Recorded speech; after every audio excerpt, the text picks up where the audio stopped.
hard to get here because that is about getting what you need through your friends. Right. Yeah.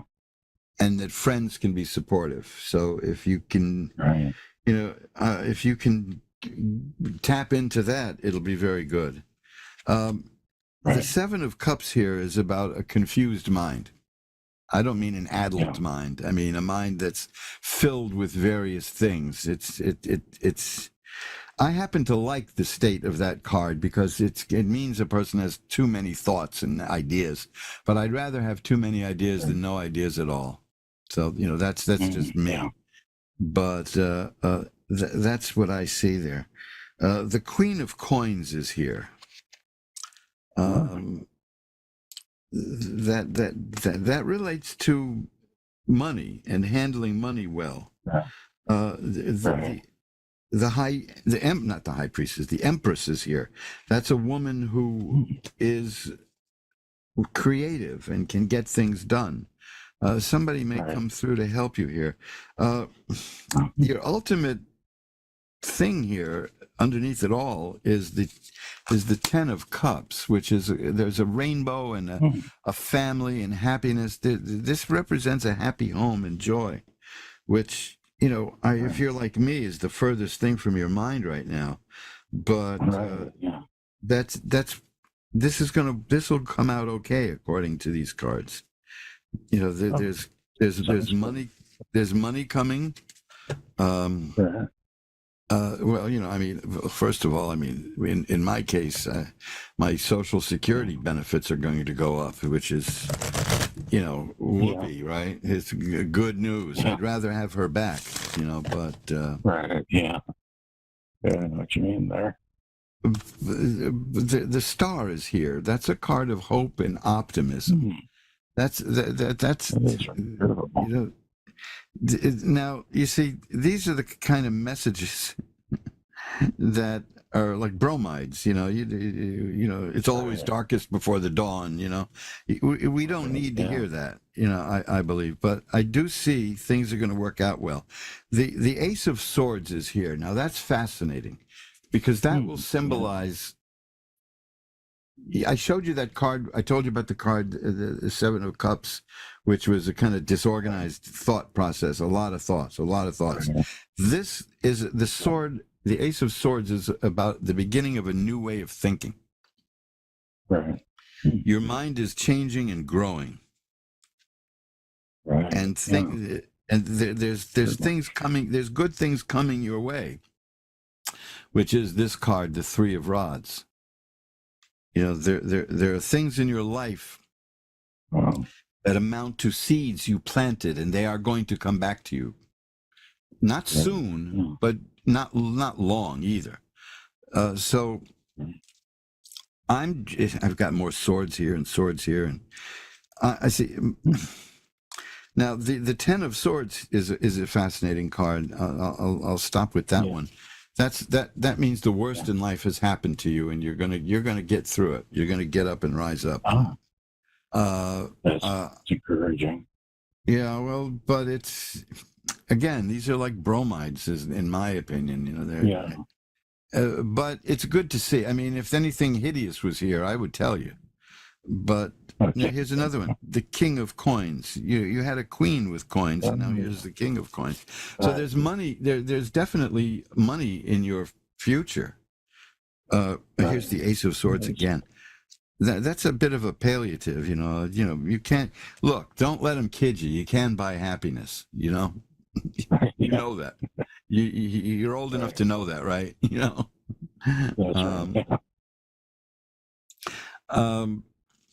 The Page of Coins, that's the physical appearance of money. So here's the message I'm getting is from your what you're going through now. First of all, look to your friends for support. If you're fortunate enough to actually have friends, because this kind of stuff scares people away. Your mind is... Your dad, I really feel like he's around you, and ask him to help you. Bring this guy in for you. You know what I mean? Our spirit team wants to help us every way, but until we invite them in to help, they can't intervene. So ask Dad for some help. Have you thought about taking a vacation? I guess finances wouldn't quite allow it, but I am going to out of town to visit family in a few weeks. Okay, that's probably what that is. Yep. What about your sleeping as well? Are you sleeping okay? I am, yeah. Excellent. Okay. But I do talk to my dad a lot. Yeah, I Oh, I good. get Good, two-way good. messages from him. So you're Excellent. right on track there. Excellent. Glad to hear that. Okay. So the King of Airs popped out. Intelligent, partial, respected. This is this new guy that's coming in. I feel like you've both been in relationships, but they've been very unemotional. Just not connecting quite on an emotional level. But I feel like this guy that's coming in now is really going to meet you at an intellectual level that you need to have that stimulating conversation between the two of you. Right. The Is Four your of time Earth has frame popped at out. all? It's saying Four of Earth popped out. It just says that it's saying that you manage your resources wisely. That would be your Right, I do. money and so forth. Yeah. You're not frivolous with your money. Correct. Right. I think any of us can do that at the moment, unfortunately. What was that? Right. I said I don't think any of us can be frivolous with our money at the moment. Oh yeah. Okay. What are you doing with your time now? You're not working. I Because I've meditate got a a lot. card. Go ahead. Yeah, it's saying do what you're passionate about.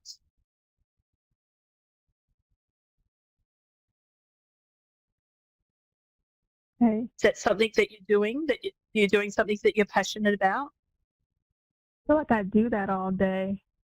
I feel happy Oh, and good. uplifted. Yeah. Okay, yeah, because it's something that you're passionate about. It keeps going. Creative. The Mhm. creative thing? Yes, ma'am. I do like mediumship and tarot, and then I do all kind of things like that because I just enjoy it great. so much, and I like to paint Yeah. and I do that a lot too. Perfect. Yeah, because the card's saying do things that fuel your passion. That's perfect. Yeah. Okay, the World card has popped out for you. A brilliant success, a time of joyful accomplishment, spiritual enlightenment. Be proud of yourself, they're saying. You're doing a really great job with what you're doing. As long as you're doing something that you're passionate about, you can't do more than that, being our authentic self. Okay. Right. So the Nine of Fires popped out. Ask your angels for help. Like I was saying before, ask Dad, ask your team for help to bring this guy in. Okay. Yep. Also saying there's a bit of lack of self confidence within yourself as well. So yeah, try and work on your self confidence. Okay. The Moon's popped out. Listen to your intuition and pay attention to the signs from the divine. That's a beautiful card.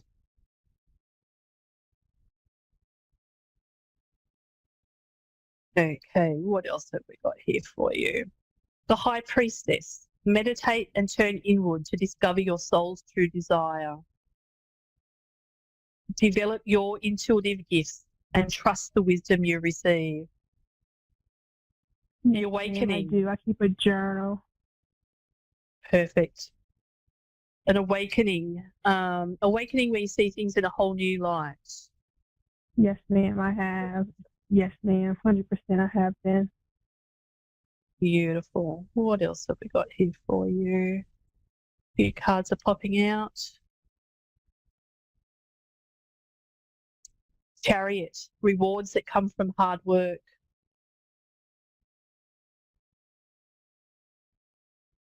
And let me just see if I can pull one more card for you.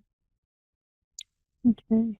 You know, if it's I get definitely feel like any information about like if my finances will improve or like when I might meet someone, because I feel like I've done so much healing and self-reflection and all that stuff over the years, and you know, yep, it still hasn't just waiting. happened. Yep, I hear you.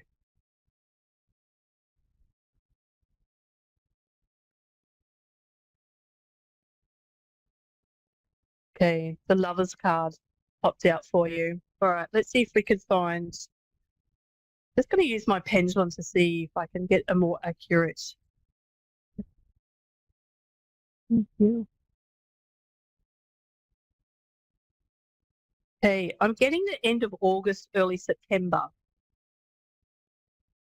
Okay. So we've still got about another 5 or 6 weeks to go. So in those 5 to 6 weeks or so, really put out your intention of the type of person that you want to bring in.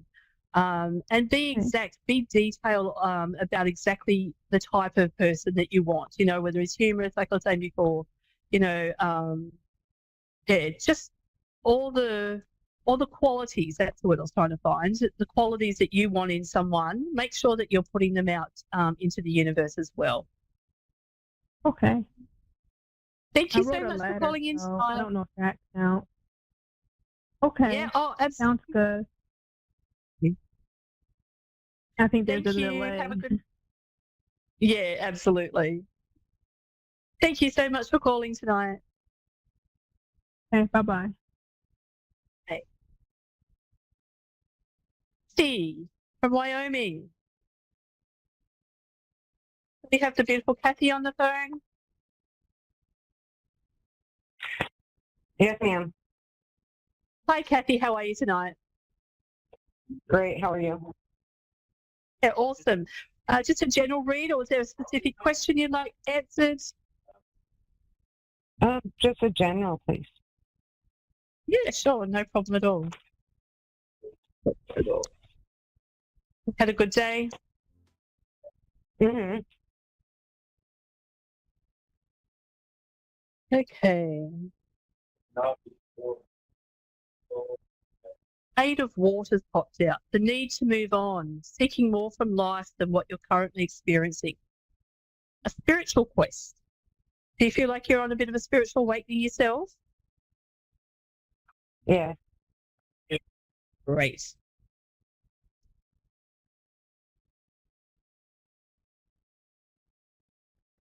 Just looking at the other cards, won't be a moment.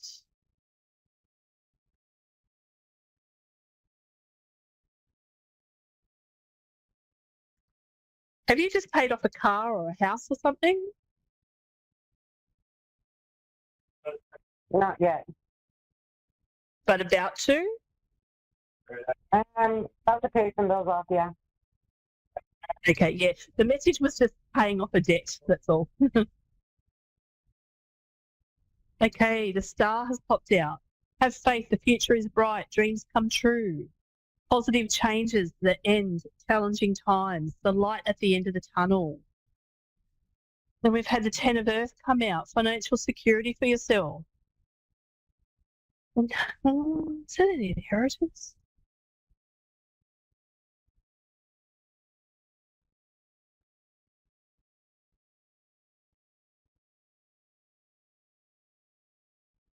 Are you close to retirement? No. No, she wishes. Okay, so it's just saying that there's peace and contentment coming through in your life. I wasn't sure if that was financial. See what else we've got for you.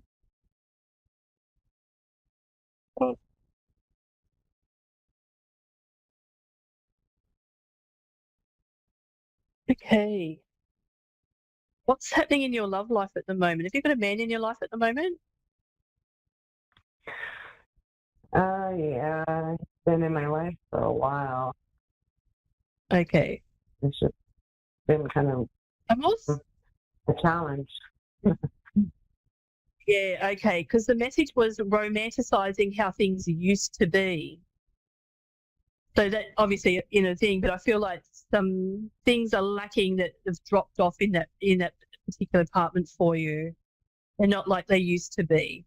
Not saying the love isn't still there, but it's just not quite the relationship that it was. Right. Have you heard of the inner child? I don't think so. Okay, so our inner child is a part of us where we may have had traumas in our childhood or something in our childhood that still may need some healing. So just take that in on board, and if that's something that you may need to be looking at to heal something from the past.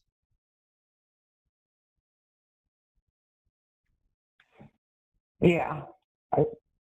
I'll be definitely Would that be having to yourself work or on your that a lot. partner? Okay, perfect. Huh? I wasn't sure whether it was yourself or whether it was your partner that needed that had to do some work. Okay, the Two of Fire, taking the next steps, bold and ambitious choices, partnering with others who share your dreams, expanding your plan. So if that's making sense for you at all.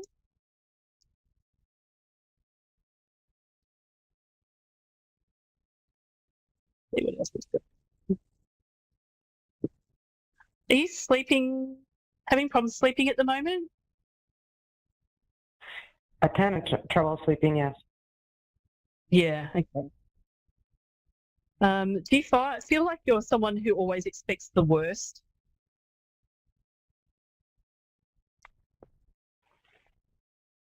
No. It's like expecting the worst, but yeah. Okay. Have you guys been thinking about buying a new home or moving? I wish. Okay, wish I yeah, it's a could. significant purchases like a home. I feel like there's a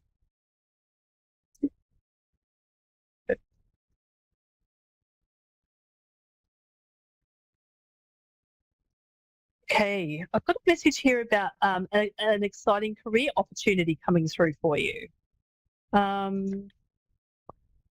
Yeah, I feel like it could be in something what you're already doing, but it's going to be more money and better for you.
Psychic Radio, Earth's #1 psychic radio network, and watching Moonstruck TV, enlightening television. Welcome. Time for the Eleanor Grace Show with Eleanor Grace. Eleanor Grace. Live from GraceDestiny.com. Connect direct. In North America, dial 888-454-2751. In London, 20-3519-2158. In Sydney, dial 02-8488-3147. Or online, contact us through our Facebook page, facebook.com/psychic radio. Or one of our websites, askoneradio.com or moonstruck.tv. This is the Eleanor Grace Show on A1R, the Ask One Radio Network. Hello, hi everybody. How are you? Enjoying the sunshine? We are here in the UK, 34 degrees, amazing. Never seen anything like it. Not for, well, years and years and years and years. So welcome. I hope that you're all enjoying yourself, this lovely sunshine. And I'm going to be taking some cards for my callers here today, and also wanting to connect through with all of you guys as well. And we're looking at some teaching cards. These are the tarot, which are amazing cards themselves. We're also going to go to the crystal ball. I've got my quartz crystal that is here. That's an amazing crystal. And also I have my purple crystal ball, and I use this one most particularly for cosmic orders. Does everybody know what a cosmic order is? It is an opportunity to send out a perfect wish in perfect ways with harm to no one, and you must remember you can only wish for yourself. You can't wish for anybody else, just for you. You can't affect somebody else's destiny or somebody else's fate. And that's what's important to remember. So we will have a little look as well at the crystal ball. Now, if we do have any spiritual connections, then we're also hoping to get some spirit messages through. We've got to see who is actually going to come into my spirit room, of course, and we will then see if we do have those connections as well. I do have my candle with me as well. So if we can just get some great connections through to spirit, which sometimes we just never know. We never know who is going to enter my room and who has been waiting. Sometimes it is a question of waiting. You can see all my crystal balls here. I've got another candle actually here. Let's have a look at this one. That's nice, because we've got that one that is actually lit. It's not going to drip down at all. It's perfectly safe, but I do like to have a candle that is here ready so that we can connect through to you and to those spirit messages. A lot of people have asked me just in this last week or so, because of the new focus on social media, have I ever seen a ghost? And I want to know from you, everybody, as many of you as possible, have you ever seen a ghost? Pop that down onto my TikTok. I'll be on TikTok shortly after this show here today at 8 o'clock our time, but I think it's probably about 3 o'clock your time. And it's Eleanor Grace Psychic. So you will see me on TikTok. Just look for the face and that connection. And remember that you can have a really broad selection of readings on TikTok. They're free in the same way that we're doing this here. And you can ask your questions. I'll be opening up some subscriptions very soon. And that is a great way to learn perhaps a little bit more about yourself, but also a lot more about the psychic world, my inner circle. I'm going to be inviting lots of you to join my inner circle, and that will be a subscription basis, but not very much money, just a few dollars a month. And then we can share some exclusive content, and that content will really be for you, for everybody that wants to have just that little bit more guidance, personal exclusive content and questions. You can ask me your questions and I will answer those questions for you. I do email readings as well, so you can connect to me that way. And many of you connect to me on Zoom readings and on video call readings as well. Wherever you are in the world, I have clients from all over the world. So don't forget that means of connection is very powerful, very strong. And a video call is really just the same as you being right in front of me. That's all it takes. I just connect to your energy. I'll ask you to do a visualization so that we can share the same scene. And that's really quite remarkable, considering that we're sharing screens all the time nowadays, but we can share your personal screen, the one that is in your mind's eye, the one that I guide you to on a mini meditation.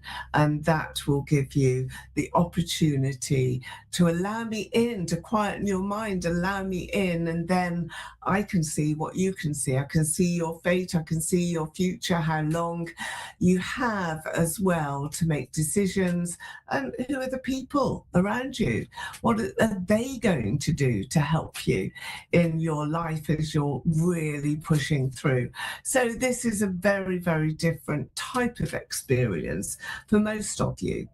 I'm a psychic medium, have been for all my life, I think, probably from when I was a very small child. And we're still connecting to spirit today, still able to see our loved ones who have passed over, and still able to have a look into your future and see what's happening to you, who you're going to meet. What are the events and circumstances that are crossing your path? And how are you going to deal with the proposals, the opportunities, the difficulties, the distractions, the people? How are you going to deal with all of that? If you reach out, then we can look in the cards, we can look in the crystal, we can look into your life, can't we?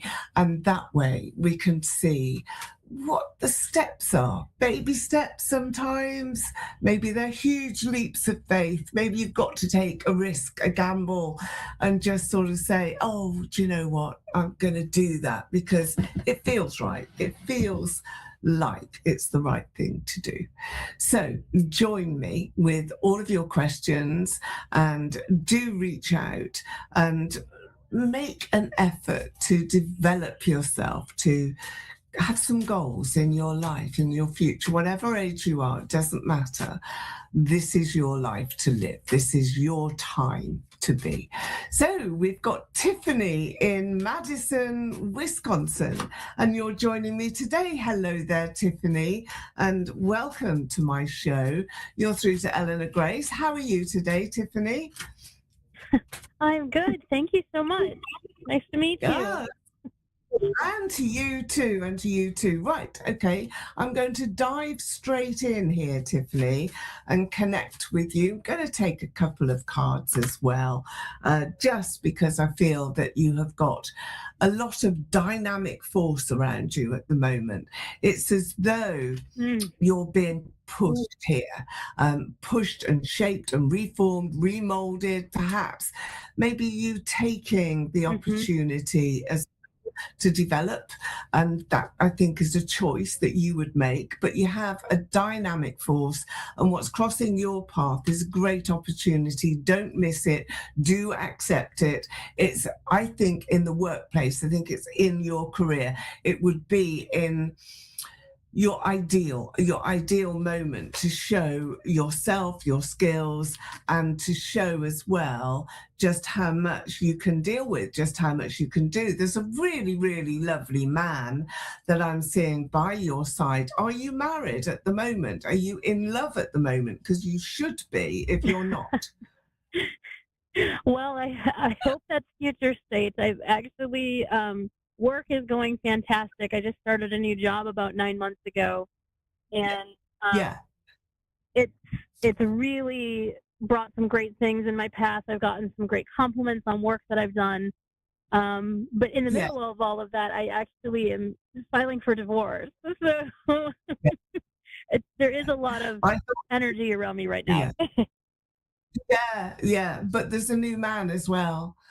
So something great is happening out of all of this distraction and this distress. So the job, the work, yeah, I can see that. If that's 9 months ago, then you are likely as well to find that you have an uplift, you have an elevated status that is here.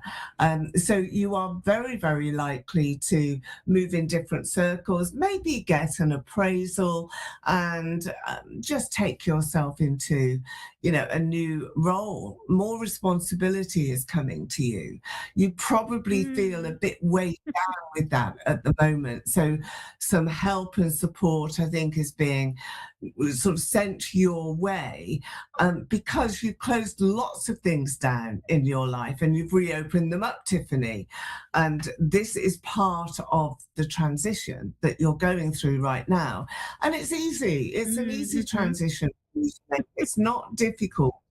Do you have a son as well, or even two sons? I do. I have one, yes. Okay. I've got two boys similar age here. So the man that you're about to meet, or the person that is distracting your attention right now, because he's very much around you now. I can see him, I can feel it, I can feel the energy. He's also likely to have a son, a similar sort of energy to you. And I think he's marvelous. I think he's wonderful. I think that you are going to be moving towards him, perhaps living in his home. Okay. He's well That's placed great. financially. He's quite sorted with his assets and with his money. He's not poor. No, he's not. He's certainly got himself together, got all of his ducks in a row. That's really important for you to know. I think as well that he's got a similar story, I think, to you as well. You reflect each other's journey, and that's important to know and to recognize. And that's why I'm also seeing that he's got a son similar age, and that there's two boys. It's not just the one, it's two.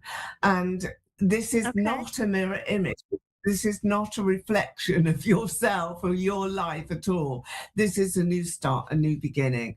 And it comes in with that really strong dynamic force. It's about turning the corner in your life. I think August is a great month for you.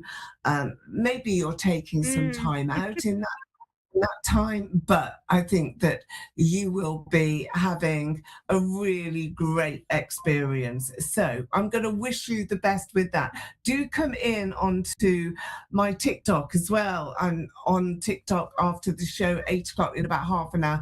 So come in and send some messages, and maybe we can get a little bit more information for you. But Tiffany, I'm going to wish you all of the best now, and for you to take your time as well. I think, if you haven't met anybody right now, this minute, then just watch out, because you've got a great shot here at love. Do you know of anybody that you've got your mind fixed on at all?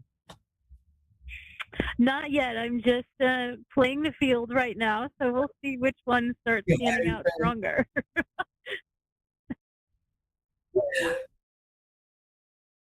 You're open to change, and that's wonderful to see, wonderful to hear. So I'm wishing you the best, and I look forward to seeing you and hearing from you very soon. So now I'm looking at Reagan. Is it Regan or Reagan from the Gold Coast in Australia? Hello there. And how are you here, Regan? Good, thank you, darling. How are you? I'm good. Is it Regan or Reagan, or how do we pronounce your name? Regan. It's okay, Regan. Wonderful name. It really is. So the sun is shining on you. I don't mean physically either. I just mean spiritually. You have a lady with you in spirit, and she's been following you for a while. And I feel that she's an ancestor, a relative, but she's here. I've got my candle with me too, and I want to go to the initial of C. So I think that's really prominent, but it's an unusual name. It's not, it's not a common name like Carol. I think that this is an unusual, maybe even a nickname, a very short nickname. But I do have her in spirit, something like a Chloe, you know, or Cincy or something like that. It's a silly, silly name. Do you recognise that at all, Regan? If you don't, that's fine. I've had my spirit room open all day, so we can ask her to pass on. But the initial of C, I'm wanting to connect that to you. Do you recognise that at all, Regan? C is a very predominant initial in my family, but I can't pick anyone in spirit by C. No.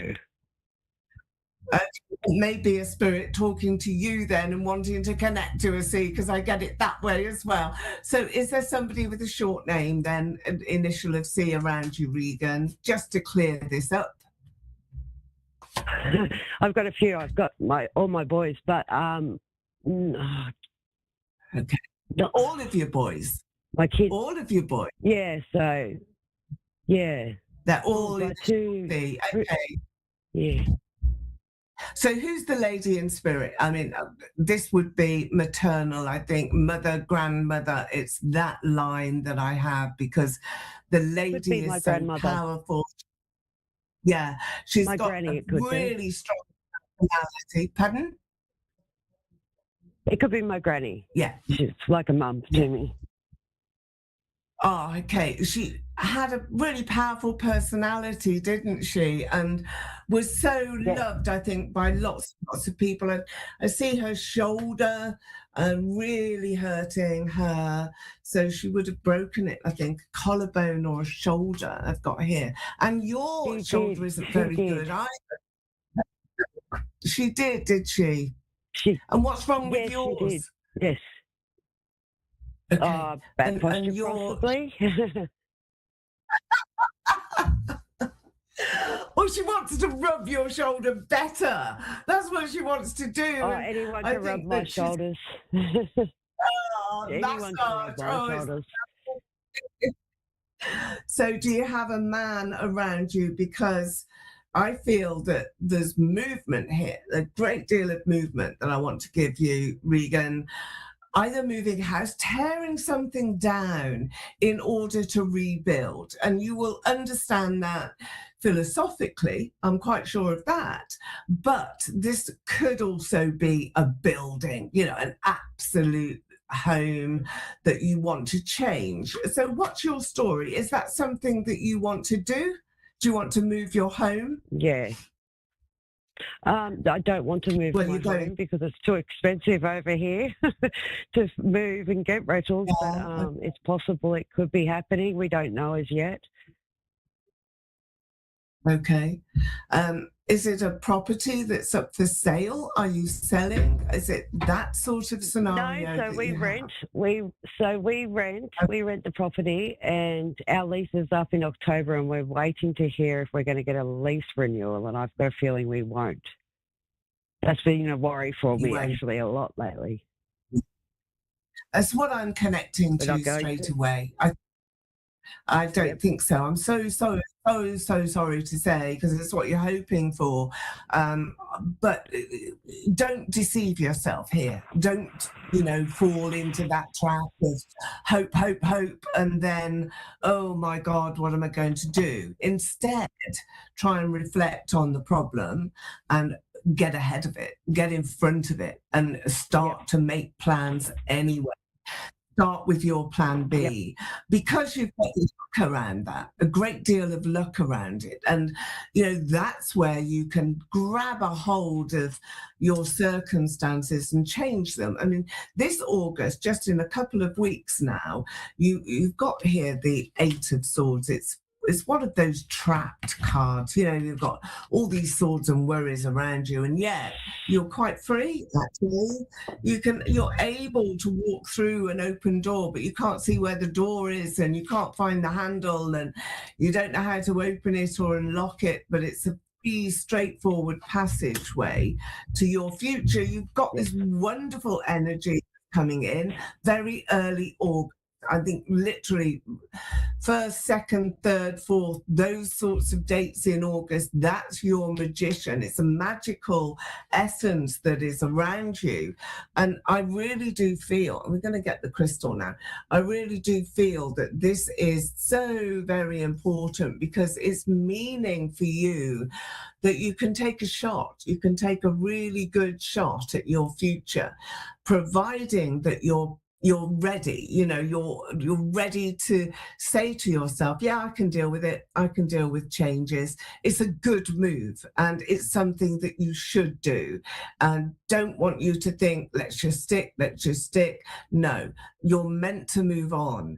And the reason for that is that you've got so many good things that are happening that you just can't imagine at the moment. You can't see them. I can, though. I can see this move. I can see you tearing your home down and then restarting it again. But it's beautiful where you're going to. Really beautiful. You've got lovely furnishings. The weather is gorgeous. It's not too hot. So you're going somewhere that is a little bit cooler, but more beautiful in the flowers and in the greenery that is here. I've got lots of new growth and new opportunities for you. And you will also be doing something connected to education. Do you get involved in teaching yourself? Do you teach? Do you train people? What is it that you do here, Regan? I do retail. I'm a sales assistant, so Are you okay? Do you I train help other with people? a lot of like people's problems. I do training, Yeah. but I also help a lot of people with grief and that, just with myself. Okay. Like, Doing it more and more and more and more, and many more people are coming to you as well. So that spiritual connection, that mediumship, I think is really growing. It's abundant with you. I'm going to just look now here onto the crystal. I've got the initial of R around either a street name or a town. R it is, like Rowan. It's a bit like where there's lots of birds, you know, birds in the sky. I can hear them. I can hear them squawking and lots and lots of noise. Pardon? Ravina? What did yeah, it can be. Is that the street? somewhere? Well, that's Rabina is a suburb around here. Is it nice? Is that where you would like to go? Not where I'd like to go, but it might be somewhere I end up because it's only, say, about 10 kilometres from where I live now. So that could be interesting. That's very interesting to hear that. Okay. Would you, if you were to go there, would you plan on bouncing from there maybe 6 months later? Because it's like a rubber ball here that I've got in the crystal. It's like you go to one place and then you bounce on to somewhere else. So it's not permanent. I don't think it's permanent. And I think that if you just follow this journey and follow this pathway, you're going to be amazed at where you end up. And it's good. I mean, this is not a bad move. Do not think that at all. It's just not. This is taking you to exactly where you need to be. Partly, it will be because of education. So, education is a broad spectrum. I mean, it can be you training others, it can be you learning something new. I think it's a combination of both as well. So your boys, are they all grown now? Yes. And is there they a are. little? Yep. Is there a Yes, grandson? I've got a daughter, a little 5-year-old. I've got my daughter just told me today that she's pregnant with a little boy. She found out yesterday. Yeah. Grandson, that's who I've got. So it's him. You're going to be very close to him. Does she live near you? If she doesn't, then by, yes. I think, you'll stick quite. Yeah, you'll stick quite close. He's an old soul coming back in to your world. You'll know him. You'll recognize him. You will be delighted with him. so sunny, and I'm going to say that name because you could call him that. That could be your name for him, Sunny, because he smiles so much and he's got such a gorgeous face and he's got those sorts of eyes that you just want to dive into. Wow. You can swim in his eyes. So your daughter must have eyes like that too, because I feel that She does. Yes. isn't she? She's quite a deep person, she's lovely, and she's really got that depth of personality and so caring, so very caring, same as you. Yep. And you will share that tough wonderful exterior. It's a very tough exterior. Well, we've all got to have that as we go through life. We've all got to be a bit on the outside and soft and melting in the middle on the inside, but you do have somebody joining you here on this pathway that is really going to help you and be very supportive. It's a male. Are you in a relationship now? Yes, I am. Yep, I'm in a relationship. It's been hard. We're struggling. Are you unhappy with him? Are you unhappy with him? I'm unhappy that I want to be here with him. I just want things to change. Yeah, okay.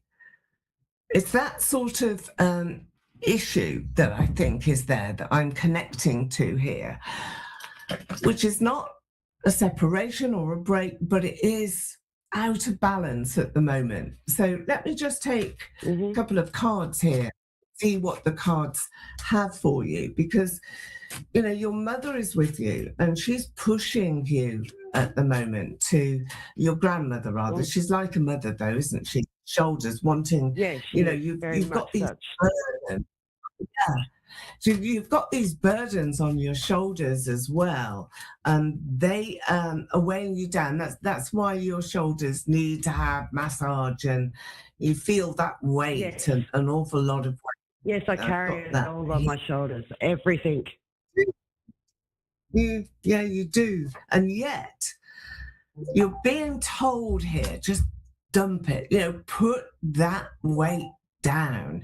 Do not continue, because it's so damaging. It's so damaging to you.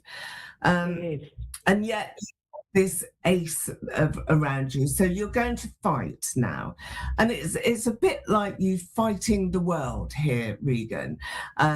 It's not a physical fight, it's symbolic, and you will be, look, come on, we're going places, we're going to move, we're going to maybe move again, but that's a good thing. I think it's good because of your partner. I think that he will need a fresh start, something that takes his mind away from difficulties that he's had. It may well be that well-being aspect around him, because I don't see him in balance. I don't see him elevating you or supporting you as you should be supported. 100%. I think he's not taking the strain, is he? And he's not leading the way. No. So you will be doing that, but I will say this to you, that you do have somebody, it is a man, when you move, you do have somebody either living locally, very close to you, who's going to come in and help you. So, Regan, I'm wishing you all the best with everything, and so welcome. Thank you so much. Well, do come in and have like TikToks and things like that. Yeah, do that. Stay in touch. And thank you for joining us today. And I will see you all same time next week. Have a great week, won't you? And thank you for joining us on A1R Psychic Radio. It's the best in the world, Cheers.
Psychic Radio, Earth's #1 psychic radio network, and watching Moonstruck TV, enlightening television. Welcome. And now, Reverend Elliot's Magical Window with Reverend Elliot. Live from magic-works.com. Connect direct. In North America, dial 888-454-2751. In London, 20-3519-2158. In Sydney, dial 02-8488-3147. Or online, contact us through our Facebook page, facebook.com/psychic radio. Or one of our websites, askoneradio.com or moonstruck.tv. This is Reverend Elliot's Magical Window on A1R, the Ask One Radio Network.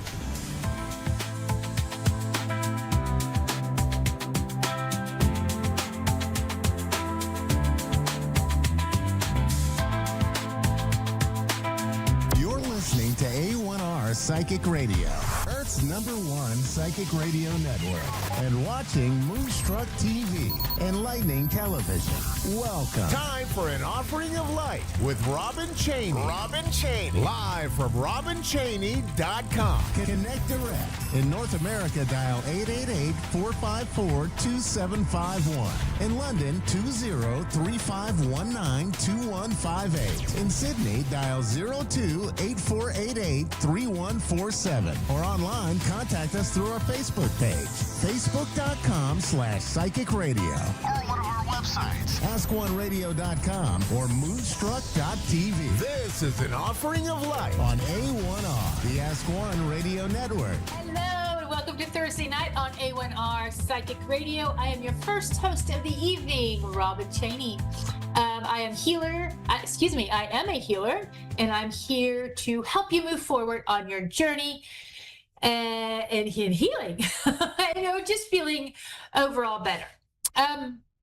If you like what I have to offer, please feel free to go to my website. It's robincheney.com and see what other things I offer and there might be something for you there. The last several weeks, I've had several people contact me before the show wanting me to work specifically on them. And then tonight is like crickets. It's like nobody said anything. So we will just work with the audience, and I'm not going to be focusing really on anybody unless I get pulled to them. And I am kind of excited to get going. I feel like I need to get going. So let's get going, shall we? All right. So go ahead and get comfortable, however that looks for you. Unless you are operating heavy equipment, please do not. Please continue what you are doing. Okay, so, and also, as you know, I have moved and I'm still unpacking, so enjoy the background. All righty, on the count of 3, let's take a deep breath in. 1, 2, 3, deep breath in. And release. And let's hit my printer. Let me move this so I don't hit my printer while we're working. All right, let's do that one more time. 1, 2, 3, deep breath in. And release. Wonderful. All right, so let's just start running some light. I feel like there just needs to be some light running. So if it's your first time here, just relax and allow this beautiful light to work.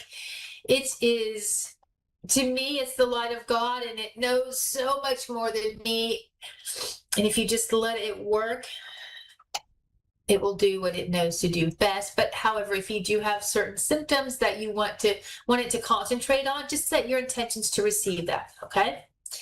If at any time you change your mind and do not want the light to work on you, in or around you, just tell it to stop. It will immediately cease. Unless if I'm doing big light, what I call big light, if I am doing big light, it cannot stop. So just make sure you have your intention set to accept it or to not before it comes in. And I don't know if we'll be doing big light tonight or not. Hey, we do have Gemma over here begging for cookies as usual. For those of you who are new, Gemma is my dog. One of my dogs. I have adopted a second dog. You may see her running around every now and then. Her name is Bella. I think I've had her about 4 weeks, maybe a little longer. Okay. So let's see what we're picking up on.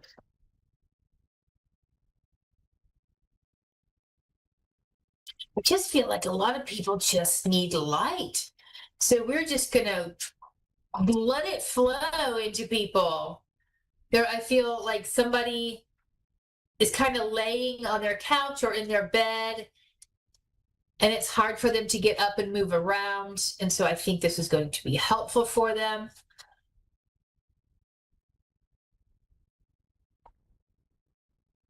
I feel a lot of confusion, like it's not like head trauma, but there's like confusion in the head.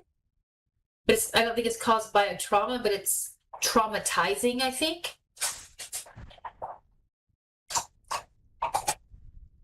Oh yeah. All right, so let's see if we can calm this down.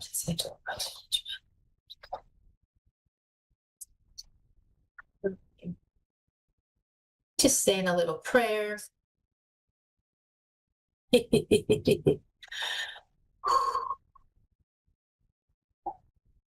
Nice. Wow. Usually I'm talking up a storm, and I'm not speaking very much tonight. We are just allowing the light to come through. Feel some abdomen, feel like very much in the nose for somebody. A lot of the times I feel the sinuses back here, but I'm just feeling the nose. So let's push that out.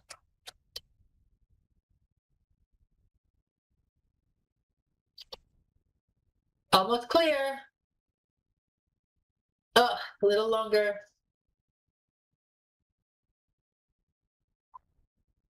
There we go. Oh, no, still. If I take a deep breath, I still feel it. So I want to make sure we get all of that. God, Gemma, please. Please.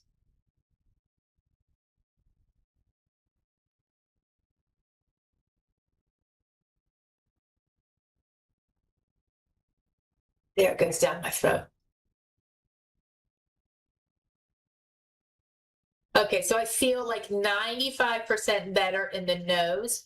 There's still some that's going to be processing out. So whoever this is, yay, you should be able to breathe in the morning or later on this evening. All right, I do think I'm going to do big light. So let's just warn Dave, I'm not moving yet. So I'm going to run some light before I do big light, but big light is coming.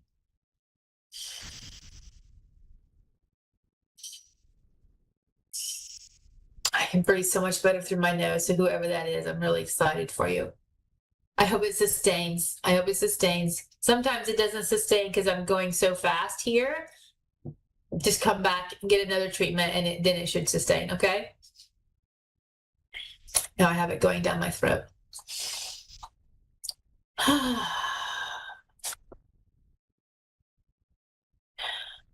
All right, nice. Feel a lot like anxiety. There's confusion, like you don't know what to do. There's so many, you just don't know what to do. There's a lot of confusion. I think I'm merging probably 5 or 6 different people right now with the confusion and not knowing what to do. And it's causing like high blood pressure. I can feel that in several of them, like the anxiety and the high blood pressure.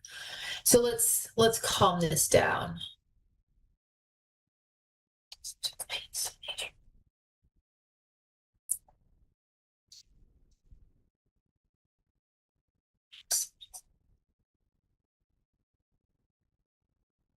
It may feel a little more intense right now. That's okay. We're pushing through, okay? Pushing through.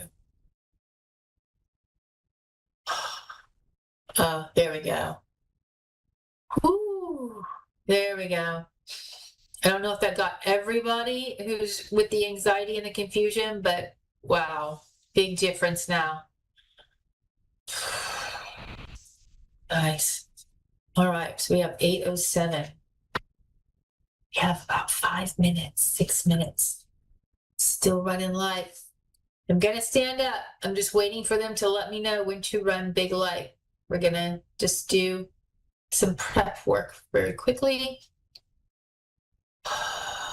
We have some broken hearts going on. Not just like relationship broken hearts, but broken hearts in like life kind of in general, it feels like.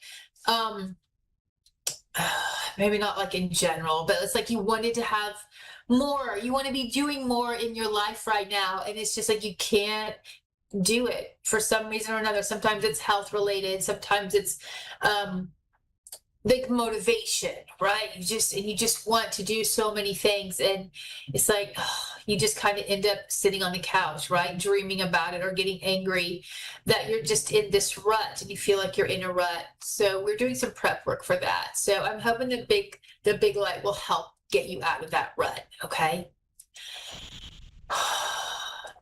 Okay.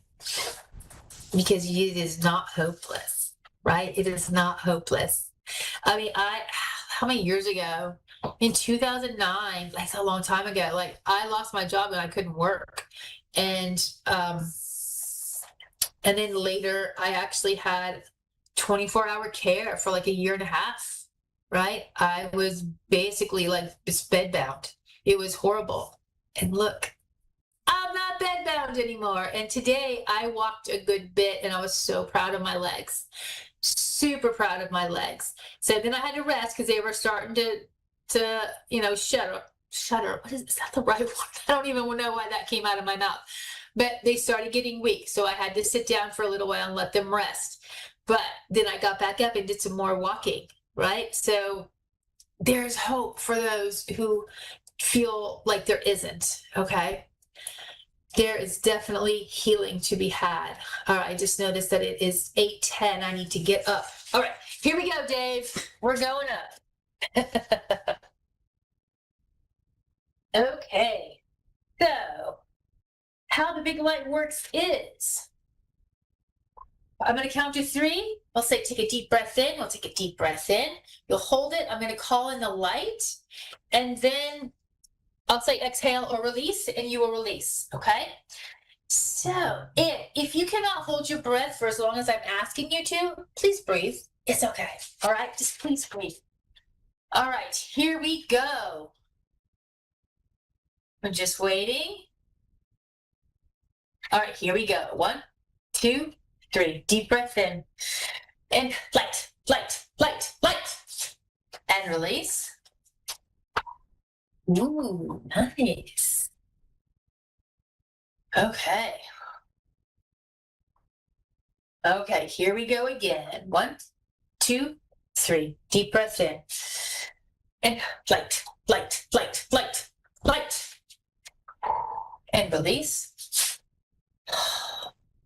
So for those of you who are having anxiety and there's confusion that's causing anxiety and blood pressure, man, do I feel really grounded right now. So I hope all of y'all are feeling that. I don't know if all of you all, but I think the majority of you all who are having those symptoms are feeling it, because I have flip-flops on right now and they're squishy and they feel really good. And I'm like, I'm at the bottom of those. It feels good. So grounded. All right. I got to get moving. Dave's going to cut me off. All right. Here we go. Count of 3. 1, 2, 3. Deep breath in. And light, light, light, light, light. And release. Woo. All right. That's for the confusion. It's going to be a little worse before it gets better on that confusion, okay? You're going to do 2 more on that. I have 2 minutes left. All right, let's go quickly here. 1, 2, 3. Deep breath in. And light, light, light, light, light. And release.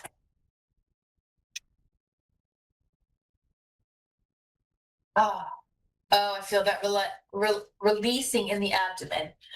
All right, here we go again. 1, 2, 3. Deep breath in. And light, light, light, light, light, light. And release. Whoo! Oh, that feels good. I hope y'all are enjoying this. This is wonderful. We have 60 seconds. Last time. Here we go. 1, 2, 3. Deep breath in. And light, light, light, light, light. Light, light, and release. Whew. Man, that feels good for me. All right, we're gonna go down. Oh, let me move my mouth. We're going to sit back down. Okay. Hope we didn't mess with Dave too much. Thank you, Dave, for following me here. Okay, so thank you, everybody. I'm gonna run light as we leave to help just fill in any cracks or tie up any loose ends that the big light may not have gotten to. Ooh. And again, I'm Robin Chaney. Welcome to Thursday night on A1R Psychic Radio. I hope you enjoy the rest of your evening with the lovely psychics and healers ahead. Have a great night. You're listening to A1R Psychic Radio, Earth's #1 psychic radio network, and watching Moonstruck TV, Enlightening Television. Welcome. Time for Soul Song Healing with Lizzie. Live from soul-songhealing.com. Connect direct. In North America, dial 888-454-2751. In London, 20-3519-2158. In Sydney, dial 02-8488-3147. Or online, contact us through our Facebook page, facebook.com/psychic radio. Or one of our websites, askoneradio.com or moonstruck.tv. This is Soul Song Healing on A1R, the Ask One Radio Network. Hey, this is Lizzie from Soul-Song Healing, and I'm here today to talk a little bit about self-worth and what it's like living in a society that has eradicated a lot of people's happiness. It's simply insane, the way that we're living. And so it's dedicated to anyone who's struggling right now with self-worth, with finding that spark. This is a tough period to be alive, and I'm dedicated to help people heal. So if you're someone who might be feeling the heaviness of the energy shifts of the state of the world, has struggled with this current paradigm and the system, and how do I find freedom both within myself and in my life, in my work, this show is for you. So I think the questions today, I'm hoping, will be related to these issues. That's just kind of the theme that I wanted to address. And I think a lot of us are feeling like a little bit tired and, doing our best. But it's really important to figure out how to shift your internal state, shift what you're manifesting, find this state of freedom. So I think I have a caller will hopefully ask me what this means for them, because it means something different for each of us. For me, it has a lot to do with freedom to spend time the way I wish, freedom to pursue a purpose that gives me passion. So maybe examine what it means for you and start creating that life, hopefully within the confines of a system that lets a lot of us down.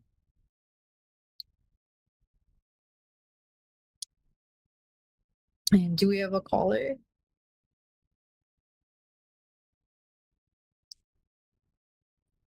Doesn't look like it. Okay. Well, I'll just go on and talk a little bit about my experience with working with people. I think sometimes that because of the system, we grow up with heavy conditioning around what it means to be worthy. And that can be very conditional. It can be about what we're taught by our parents, by society, about achievement. It can be something difficult to attain. It can feel like a moving target. It can feel like we're going uphill, and that no matter how many mountains we've climbed, we've never really made it. Okay. All right. So have a caller here, hopefully has some questions about this. A caller.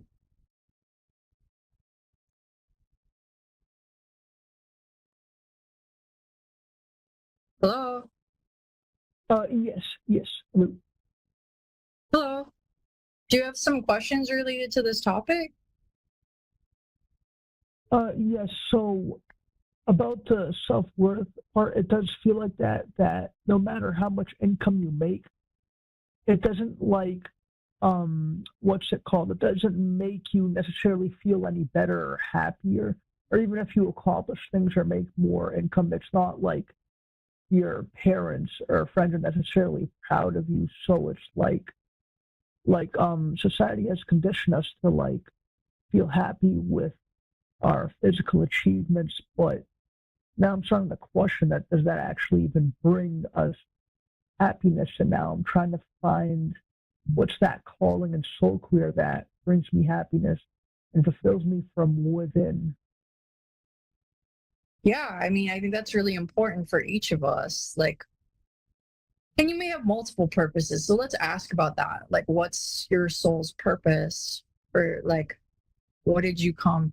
In terms of career, I'm seeing a few things for you. The first message is about feeling very isolated and they want you to feel connected. There's a big message of like, you don't have to do this alone, if that makes sense.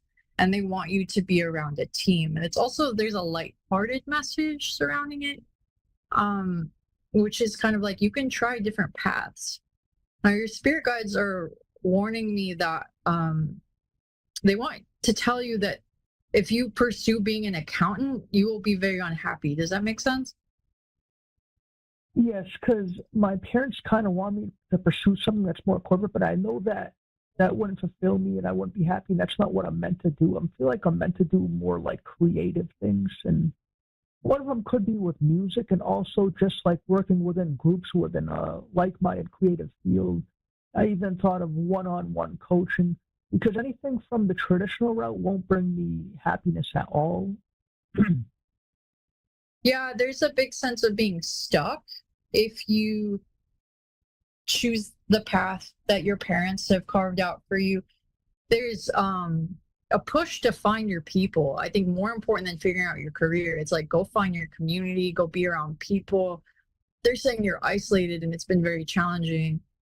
They're also talking about you supporting businesses with skills and technology. So like what I see, like you might be working with spiritually based businesses, helping them kind of get off the ground because you have these skills, and then like carving out your own life purpose. You're also you're a bit of a writer. I see you writing a book about starseeds and life on other planets. And your guides say that this is part of what you wanted to do in this lifetime. Does that sound like something you want to work on? Definitely, because even when I was in my younger 20s, there would be times where I would even sit down and read books. And when I would read these books where I felt like they really resonated, I also would have a lot of opinions on that. And I would also, like, it would make me question things, but also wanting to provide further information about it. And I've always felt like I could write and express stuff that could help people. And even from reading other books, and this one book about healing, it did teach me things. But then what I've noticed is that even a good amount of these books that I read, I felt like there was like, it's as if there was information or knowledge missing. Like there could have been more to that book and more to the expression of it. And I feel like I'd be able to provide more of a, what's it called? More of an effective description and more of a description, more of a better way of explaining things within a book, and especially on these kinds of topics as well. Yeah, I'm getting that you're actually channeling this information from other lifetimes, and that you have an incredible gift for expression. But there's a big message that you need to find your people, that they're not that far away, but there's this message of when you find your team, because you have a team here that you're meant to work with. You're not meant to do this all alone. Maybe the book is more of a solo project. You're going to know what you want to manifest from there. So you're actually it's going to be very healing connection. They're also saying that you need to eradicate some of these beliefs, rigid beliefs, fear-based beliefs around money, about who you're supposed to be. There's this ancestral wound that I'm seeing, and this is something we could work on healing. basically your ancestors believed that money was something you really, really had to work hard for and you had to suffer for. So when you heal that, you can attract abundance. But I'm seeing you being abundant and having this knowledge and writing this book. Let's see what else they recommend here. It's really like, it's a message about healing all the things that you were taught so that you can actually believe that this is possible. So sometimes it's actually the beliefs that we have about it not being possible that keeps us from creating it. But you have really good ideas. You have a lot on your computer. I can see it. I'm not like looking into your computer, but it's just an idea for different projects, courses, and there are other people out there with like-minded ideas, and this is your passion. So there's a lot of reassurance coming through that you can create this other path, and that your parents, what they want for you is more fear-driven. It's because they want you to be secure, but that you will feel trapped and stuck, and that there are things you signed up to do that will be successful. So in the meantime, if you're working on the book, you can support other people in promoting their business and make money that way. You can, but I'm getting success as long as you are willing to put yourself out there and connect with the right people. Does that make sense? Yes, and I joined this Facebook group. This lady Katie created it, and it helps with digital creators and other things. I feel like if I even connect with them more, I could they would be able to teach me these things, and they would be a couple of them would be mentors to me also. And well, one of the best ways I would think is connecting with mentors in the area, because they'll explain the process of how to do these things and what achieves success. So one of our groups is $100 per month, and it's definitely, I think there'd be a lot more value in that than what the cost is also. And yeah, I think finding your people, whether I see this image of you and you're doing the tech for a big conference, and this is some kind of spiritual event, but you've been in this role for a while. So they're showing me kind of what happens on your timeline, and you're kind of behind the scenes for a bigger team that's ushering something into the world. And you're very happy in this role because you're working in a team with people you trust. So the main message, if I had to distill it, was you need to break out of isolation. You need to find your people. You've been thinking about traveling, and they're like, go meet people, because it's going to help you figure out what you want. And you already know, there's this message that you already know that what you don't want. Does that make sense, Sonny? Yes, because as I got older, I started to have more clarity about what I didn't want, and even the career or job that I didn't want. And around this age, I'm starting to understand and learn more of the things that I do want, especially within career wise, and yeah, even that could be friendships also. And part of the soul contract talks about sometimes what happens is that you manifest the things that you don't want. So it teaches you how to manifest the things that you actually would want. Yeah, I think that I would love to help anyone who wants to shift their lives in whatever way they feel stuck, whether it's career or internally, emotionally. And I'd love to hear from you at some point. My website is soul-songhealing.com. And yeah, I really believe that you can shift anything, create the life of your dreams, but it does take some trust with the universe and putting out the right energy. So yeah, I wouldn't be too worried about manifesting what you don't want, because if you put out what you want with love, then you'll manifest that. So you're on the right track. Yes, and also working with you and like-minded people, I feel like they help in a lot of ways, such as the healing aspects, and also overcoming those limited beliefs, and also even among other things. So it's when you're I think when you're working with people, you go a lot further, because for a lot of times I was trying to do things on my own, and that could have prevented me from learning a lot more. Yeah, you need to find your people, and I'm not getting it's going to be hard. It's just that it's been a long time. Psychic Radio, Earth's #1 psychic radio network, and watching Moonstruck TV, Enlightening Television. Welcome. Time for Soul Song Healing with Lizzie. Live from soul-songhealing.com. Connect direct. In North America, dial 888. You're listening to A1R Psychic Radio, Earth's #1 psychic radio network, and watching Moonstruck TV, Enlightening Television. Welcome. And now, Reverend Elliot's Magical Window with Reverend Elliot.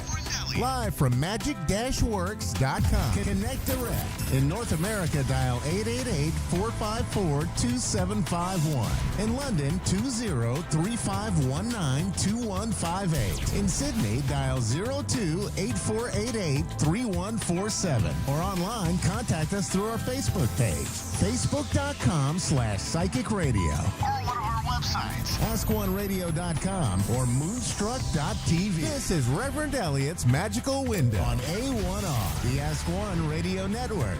Hello, seekers of truth, wisdom, and light. This is Reverend Elliot coming to you live from the sweltering city of New York, where we get together for the show that asks the question. None. We don't ask any questions. You ask the questions. You call in. You ask the questions. And I look in the tarot cards, these little things here, for the answers, and we see what we can do. This has been look at that, 2 shows in a row. I actually, I did a show last week and I didn't end up in the hospital. See, that's an improvement, right? So we're getting there. I think I'm going to be in for the long haul again. I don't think I'm going to be missing anything. I had, like I said, I mentioned last week, what happened to me that I missed a month of shows was that I had a piece of furniture get rabies and attack me. So that was pretty bad. I cracked my leg, but good on a piece of furniture. And like I said, if you had your windows open that day, you would have heard me no matter where you are, because I let out such a howl. The people at the sawmill knocked off for lunch. It was awful. So here we are. We're back here, and I should tell you that things are moving well. You see, I've got my boxes back there that we're sending out more books and shaving. I sold out a run of shaving soap. Now that's kind of good, because I started making my own shaving soap because nobody was making affordable shaving soap anymore. The Williams shaving soap was a nice inexpensive one that had been around for over 100 years. Inflation killed those things off. They work on a very, very, very low profit margin. So I decided that I was going to make my own, and as long as I'm making my own, I might as well sell some of it. And I was happy to see not only that people have been buying it, but they've been sending me the nicest compliments, which I enjoy that. I mean, it feels good, because my wife and I, we put a lot of thought into the packaging and the marketing, and people like the packaging. This is the new run, the first ones here, which is comes in this little container, a little tin container. And it's a beautiful shave soap. And for those of you old-fashioned enough to whip up your own shaving soap and you don't use aerosols and all of that, good. This is an alternative, and the price is very, very, very, very low, and can make it even lower because I'm selling these through eBay now. I've migrated everything away from Amazon and I'm moving it to eBay. And one of the wonderful things about eBay is you can send an offer, and I'll consider lower offers. I'm not in this to squeeze every last nickel out of everybody. Although there's something to be said for squeezing every last nickel out of everybody. Here's the new book that's going to be coming up. It's a very new book. It was written in 1920. This is the next one that we're going to stick onto the eBay page. See if I can flatten that out there for you. This is a wild book about the mystical qualities of numbers. And if you want to, I'll have a link up at my Twitter feed to this. That would be at Rev Elliot, capital REV, capital ELIOT. And I mean, because it's going to be, it'll sound strange. You can find my store at eBay is tiny.cc/Mojo Brothers BROS store. Mojo Bros store. Mojo Bros store. And you will that will take you there to see the products, which bit by bit I'm putting in there. It's funny because I'm still getting phone calls from Amazon saying we're trying to reach you so that we can straighten this all out. Well, I straightened it out, pal. I straightened it out myself. I'll be happy to buy from you guys, but I'm not going to be hosting my products on Amazon anymore. You just pushed me too far. And of course, nobody has a monopoly on that these days. This is I can explore various other avenues, and all of the books that we have at mojoacademy.org, you can get a link to them at the printing plant. Now, there's a new thing going on. The printing plant is raising its prices. Now, I don't blame them. I seriously do not blame them. I've been with the same printing outfit, Josh, for like 16, 17 years now, and they've been marvelous. You see, I mean, look at the quality of that book. That's good stuff. That's nice, sturdy printing. And their prices are low, and I keep my retail prices low because of that. But we did go through a massive period of inflation, and that was a problem. Although it is abating now, so they are raising the prices. Now I mention that because I am not passing that along. I am not going to raise my prices, and I'll tell you why. It's purely selfishness. It would take more work than it's worth, I think, to reprice all my items for the little bit of an increase that they're charging. So I'll just eat the difference. Like I say, I'm not in this for the money. Lord knows I'm not, but I'm in it because I like reviving old books, and this is a good one. So check out mojoacademy.org and see the books there, and you'll find links to my eBay store. And any of the books that I have there that are not at the eBay store yet will be there soon. There's a limit to how many I'm allowed to put up per month, so I'll buy that. But I'm going nice and slowly about it. That's how I've done everything in my life, is nice and slowly. I've never rushed. I'm probably the only person in New York who's never in a hurry, ever, and that's paid off for me quite well. Well, I mean, look, I said when we started doing this, the show was about 14 years. I said I'm going to be in this for the long haul if I do it. So I want to take a moment to make up my mind, and here I am. You can't get rid of me. I'm still here, and I'm now in the age of video, meaning that I have left radio behind, and I've caught up with 1948. And we're doing this. I'm essentially just doing this like a radio show anyway, but with pictures. Why not? This is, I think, what they thought television was going to be like anyway in the beginning. I know that the telephone, but I have a wonderful book here that's a history of the telephone. And they thought that would be a platform through which people would dial in and speak what they wanted to say on radio. That's how so talk radio is essentially the way they thought the telephone was going to be. They thought that was the only good it was going to be. Well, now we're all carrying our phones around. I left the house today without my phone, and it was quite liberating. Very strange how we get used to these things. And then I realized there's nothing I can do about it, so I'll just wait till I get home. And I did. So let's just, I've got nothing really new to add, except that a thank you to the people who have said kind things about our products, and thank you to the people who have contacted me to get readings. I like doing private readings, and I've been away from that for so long that it's painful. I do like that because I'm essentially a talker, a communicator. Everything I've done in life professionally has involved communication, even if it's just a matter of screaming at people.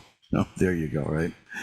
So we're gonna do what we usually do, but we didn't do last week, which is ring the bell 3 times to declare sacred space. Let me know if you hear it, because there was a setting here in this new setup we've got, which cuts background noise, and according to them, anything that isn't my voice is background noise. So, I suppose if I overdose on Hungarian food, I'll be thankful for that. But no, I like the idea that you can hear the applause. Is that coming through? And we're going to ring a bell 3 times now to declare sacred space. That's the space in which we operate the tarot. And it means that we will not be doing vulgar commerce anymore, except a little bit now, just here and there. So here we go.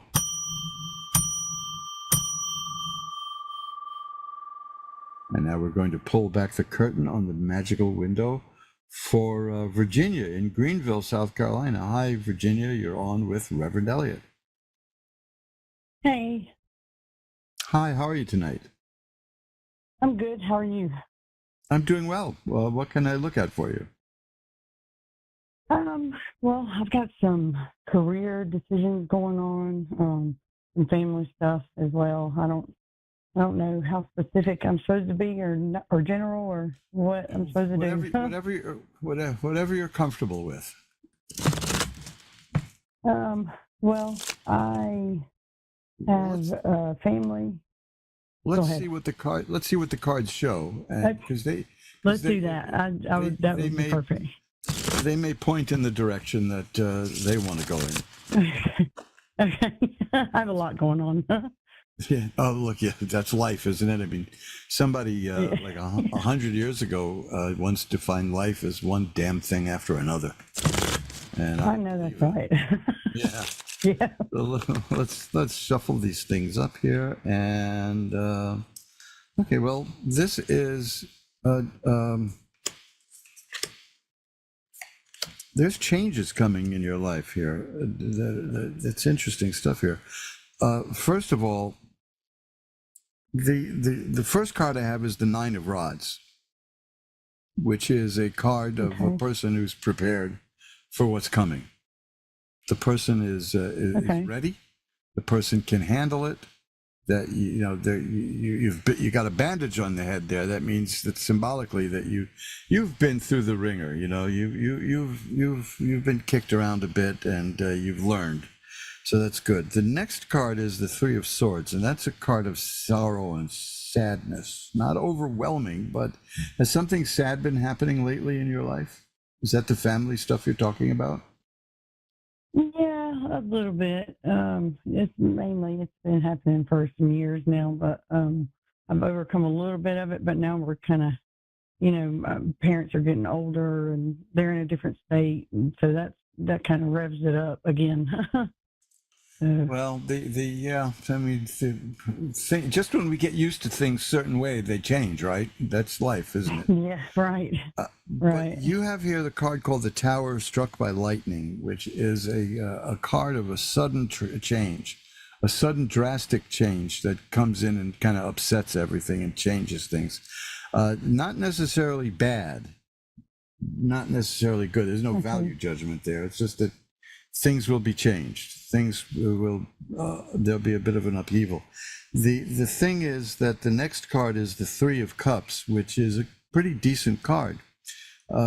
It means that there's things happening in your life that are going to reach completion and fruition, and it's going to come through friends. It's going to come through people you know, and you'll do well. You'll come out of it with well-being and abundance. So you see, here's another one, which is, well, the two cards here we're going to explain an awful lot now, is the Six of Coins, which is about getting money.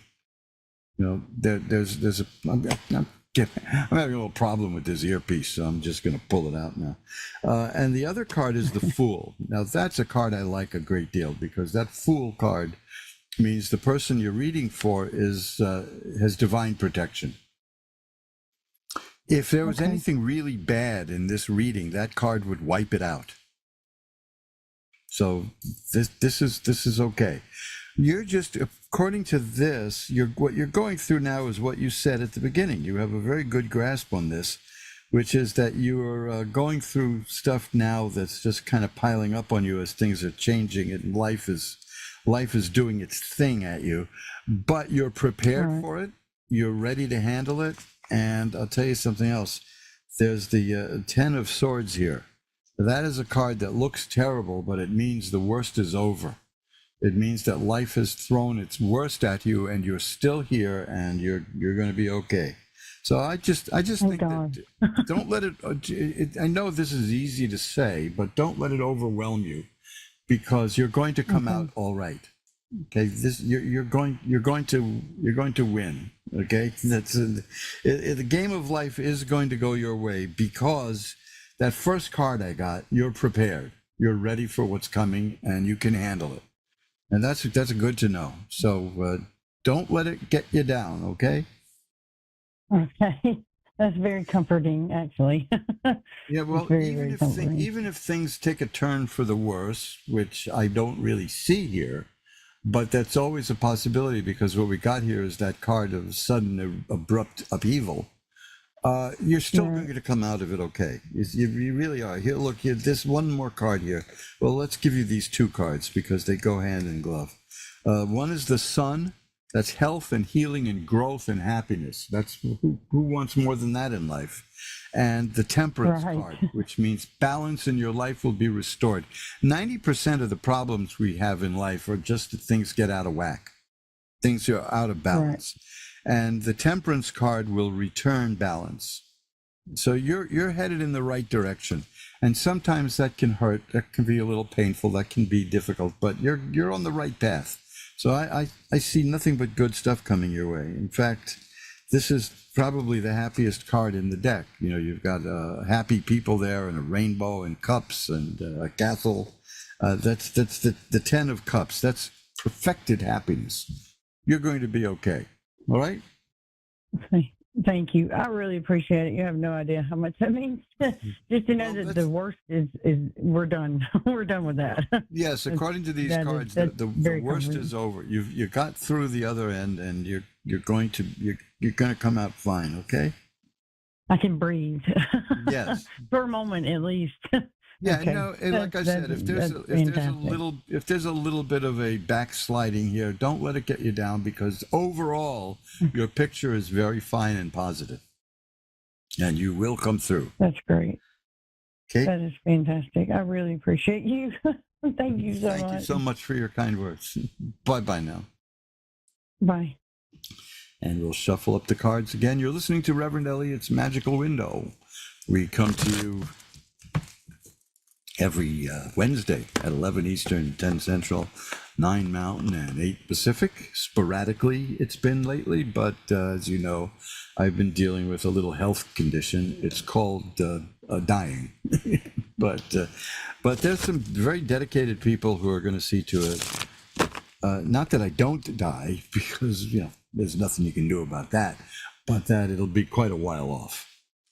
And the main thing is, till I get there, is the quality of my life, and I'm walking more. I'm not exhausted, it's good. And I'm starting new projects. That's what that tells me, that I believe that there's hope coming in the future. And then I have a new. I don't want to talk about it too soon, but I do have a new shaving soap product coming up. Let's be cryptic about that. But it's I'm going to sell a few more of these others to see how that goes and see what people say.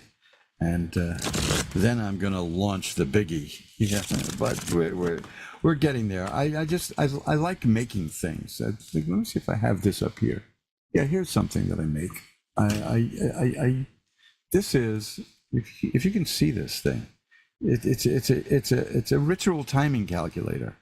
Now that's one of the things. When did I make this one? Good grief, 2008, at the new moon, June 3rd, 2008, written in gold ink. See, but see, this is when you do magical ritual work. Timing is very important. And there are planetary hours, and there's all kinds of things to consider. And it can be not only confusing, but incomprehensible. This gadget lets you do it with no problem and no sweat. You just pick what your goal is. You look at the numbers on the chart that comes with it. You turn the dials to match up, and it will tell you what time of day to do it, what day to do it, all that. It'll tell you everything. And I've double checked this myself, and it's very, very, very accurate. I mean, let me put it this way: I've never seen it to be inaccurate. So you can find that too at magic-works.com. It's called the Ritual Timing Calculator. And I don't make many of those because it's you think making shaving soap is arcane. Only about 5% of men shave that way, but almost nobody uses ritual timing calculators. But I hesitate to say it'll make your life easier, because the goal of magic is not to make it easy, but it will clarify it. And then you'll know what you're doing, and you'll know why you're doing it. That's the important thing. Everything in magical work has a reason. And you'll find an awful lot about magical work at magic-works.com, including cautionary tales. I mean, we've experienced everything over the years, including people who will contact me and offer me big bags of money to say, make this person fall in love with me. And I try to explain to them as gently as possible that that's black magic. That's controlling. You don't want to do that. You don't want to do that. That is not going to end up well. Well, read more about my philosophy of magic at magic-works.com. And there's a lot of stuff there there's a lot of stuff there that's fun. There's movies there. There's videos there about magic. There's books to download. There's all kinds of stuff. There's like 108 pages there. That thing just took off, started growing in all directions once I started it. Now let's get back to you. Alicia in Charleston, South Carolina is next. Hi, Alicia. You're on with Reverend Elliot. Yes, thank you. My pleasure. What can I look at for you tonight? Well, I'm really concerned about my finances. I just keep having a lot of attacks. Like, I can work a good job, and all of a sudden there's always people coming in making up, just saying all kind of things, making up things about me, or just saying this and that took place. They didn't know this and that about me, and just putting out, I call it bad mouthing within the job. And a lot of times it seems like the higher person is listening to it. The next thing you know, I'm keep moving from jobs. And it's just become a cycle for the past 3 years. I've been dealing with it. I do also own my own company. Let's see what we can do to get you out.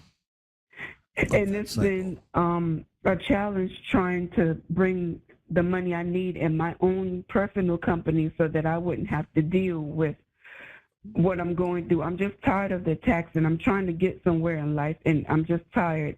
And I have some money that I'm trying to work to get up. And I'm wondering, is it going to come to me before the 18th of this month? Before the 18th of this month? Right. Well, I don't usually get things that specific in the limited readings that I do, but let's take a look. When I was a young man back in the steam engine days, that was the one thing that shocked me about work. Was I had jobs in various companies. And I could not believe the amount of backstabbing and infighting and gossip. It made no sense to me at all. So I hear you loud and clear. My attitude was, we're all here together. We're all working. I would think of the business as a campfire that we all tend to, and we draw from it the sustenance that we need. But no, there's always somebody there who has to screw things up. It's just awful. I have an interesting card here, which is the 9 of coins. Coins are money, and you did ask about money. Mm-hmm. And the card shows a person who is comfortably independent. So what I'm seeing here, that could answer your question. I don't know how specific it is about the date, but the money that you seek, because you're not seeking money to accumulate money, you want that to get freedom, and right. and that's the whole point of the money, and I see that you're going to achieve that. So even if there's some setbacks along the way, hang in there, because I think you're going to do it. Now, what we need to do. Have you tried anything like reversing candles or incense and oils to reverse, essentially black magic? I was just talking about that a moment ago. These people are essentially cursing you. That's really what it is. Oh, my goodness. I mean, I don't mean that in the strictly magical sense of the way, but they're bad mouthing you behind your back. There are cards that deal with that. I'm sure that if I cut the deck enough here, you'll see one of those cards, because it's the situation in your life right now. But I would say look into a reversing candle. You can find them at companies like Wisdom Products or Azure Green, or if there's a Botanica in your community.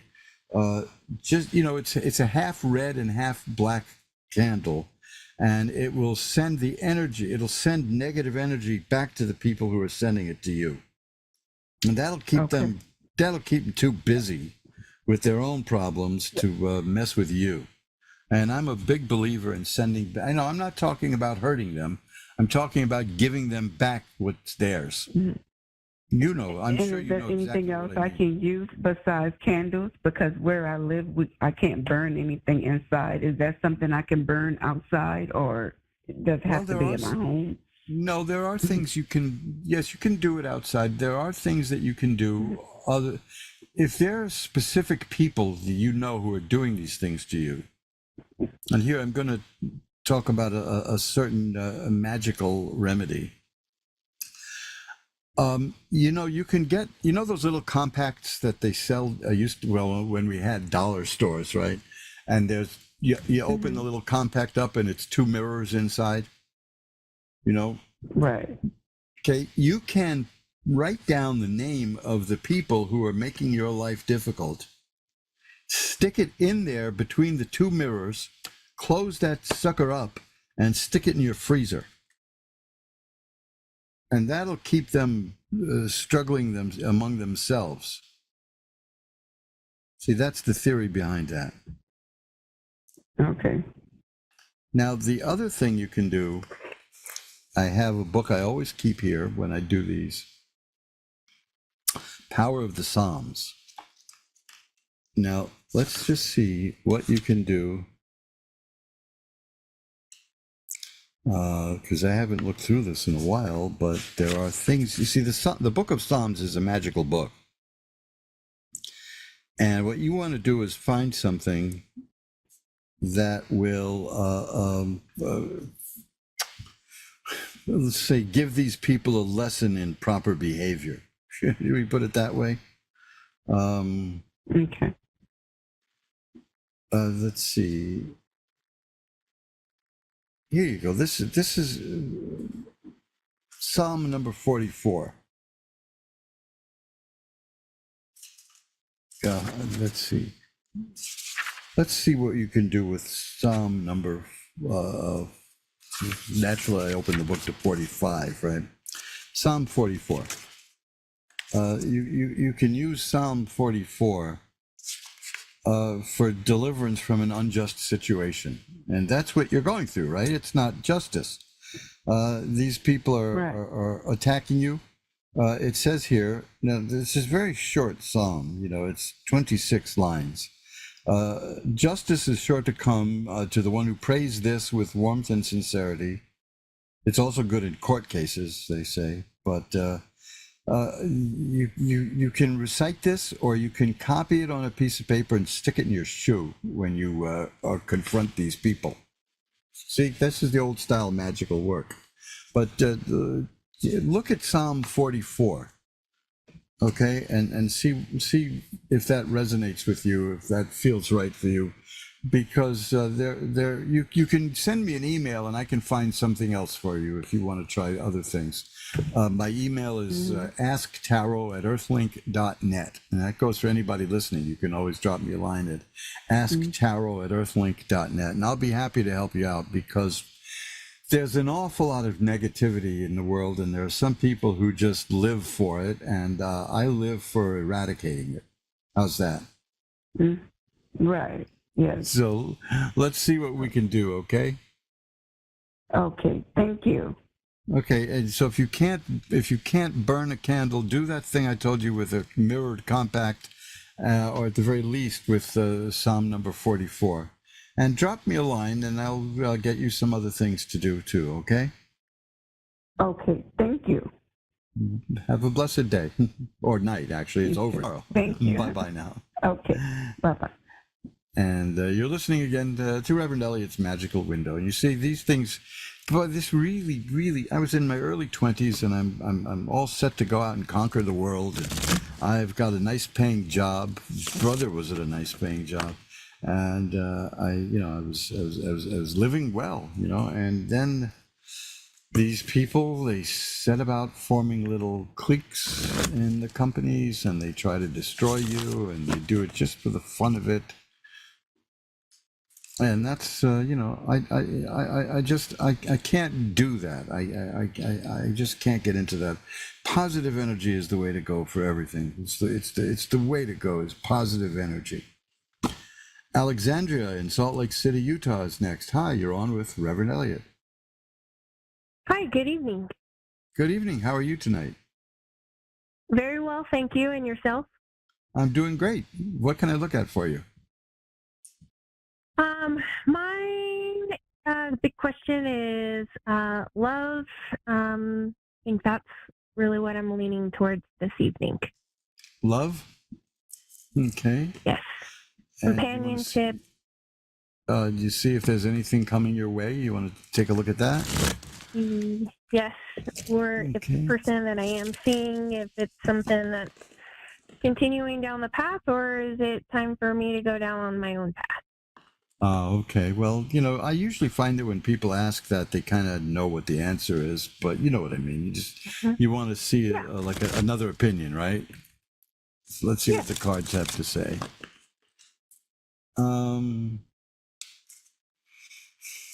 Well, I'm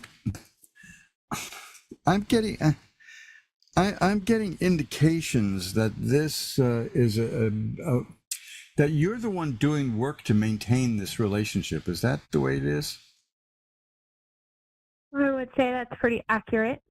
Okay, because what I'm seeing here is the Chariot, which is a card that shows a person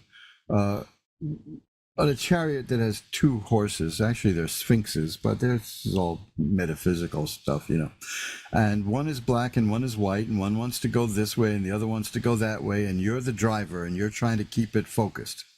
And at some point you're going to ask yourself if the game is worth the candle. But it seems to me that you're really doing most of the work here. I see that you are a person who can be comfortable alone, and I don't mean like a hermit, but you don't value being around other people higher than anything else. There are some people who are highly in need of being around other people, and other people who are pretty independent. And I'm seeing you on the independent side of things. But I have the Empress card here, which is a person who makes things grow and happen. So that goes hand in glove with work. You're the one who's kind of handling the relationship, because you make things happen. You make things grow. You wanted to know if anything is developing in this relationship, correct? Yes. There's a card here that says yes. What that is, I don't know, but it is yes. It's the Eight of Rods, which means a situation is coming to a head. It shows a bunch of rods in flight that are about to land. So it says the situation is about to reach it's about to reach a critical point in a sense, but nothing terrible. But it's moving and it's growing. But there's a possibility. You see, I've got here the Six of Swords. This is all in keeping with who you are as the person who makes things happen. The Six of Swords shows a person getting from where she is to where she wants to be through her own power. Shows a person in a little boat, pushing that boat from rough waters to calm waters. So I'm seeing that you're weighing very heavily, moving along and time to go, but you're not quite ready to leave yet. But when you are, you will. That's what I see, because there's potential for happiness. There's a potential for marriage here. I've got the Hierophant, which always means that in these relationship readings. And there's the Ten of Cups is here. That's a very good card. That's great happiness and joy. And again, the Sun, which I've had for people here tonight, it's the healing and health and growth and happiness. So there's a lot of good stuff here. But the downside is that you're the one who's the driving force behind everything. And I think you're feeling that you don't want to keep doing that. Is that correct? Yeah, I feel like I'm giving a lot of energy and getting not very much energy back. Excellent way to put it. Yes, that's how I'm seeing it also. But I didn't have the skill to put it so plainly. But that's excellent. That's exactly what I'm seeing here. And you're only willing to put so much work into it, and then go. But yet, on the other hand, you notice that there's a lot of potential here. So you're not willing to just dump it all. You're not interested in disposable relationships. That's for sure. You're a nurturing person, and you make things happen. Right now, this is a card I've been getting lately. So it must be in the air, which is the Temperance card, which is about balance, restoring balance in life. There we are. That's the one, and it's very important. And that's the next step. You're feeling that it's not quite in.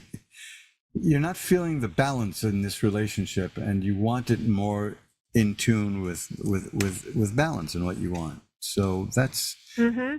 And I see that you'll do something about it. Again, this is in line with the kind of person you are, which is the Magician. That's a person who can take spiritual power and bring it down to work here on the earthly level. So I think you're a very, very good skill set for dealing with people and knowing what you want and getting what you want. And yet you're not demanding from other people. You're willing to give them room to be themselves, is what I see. But still, they've got to meet you halfway, wouldn't you say? 100%. I'm okay with being independent, and I'm okay with them being independent as well. But there's definitely where I would like to meet that halfway point, and I feel like I'm 75%, and they're not. Yeah, well, I think you're going to succeed. There's no doubt about that. You're going to get what you want. It's just a matter of when you feel like it's time to move, but you will. This is what you do. You're giving this. I think you're being very amply fair here, and you're not pressuring anybody. You're letting it grow, and you're seeing where it goes. But you wouldn't mind having some of the burden lifted, and that's it's a good thing. It's supposed to be a partnership, correct? Yes. So there you go. That sums it Yeah. up. But you really nailed it. Mail is on my mind all the time because we have no mailboxes in New York City anymore. So you want to mail anything, you got to go to the post office. That's a big drag. Right. But anyway, so Right. there's my Freudian slip, right? It's you don't want to mail in your relationships. That's what I mean, right? Yeah, I'm covering for myself. That's what I meant. Yeah, we know. That's actually my subtle point. Not that my mind is wandering. So anyway, you're going to get what you want. You're going to be fine because the world is here. That's a card of assured success. But you'll be all right. I don't hear desperation. I don't sense fear. You know what you need to do, and you're going to be okay doing it. And I think the world needs more people like you. Oh, that's so kind. Thank you. Wow, what a beautiful way to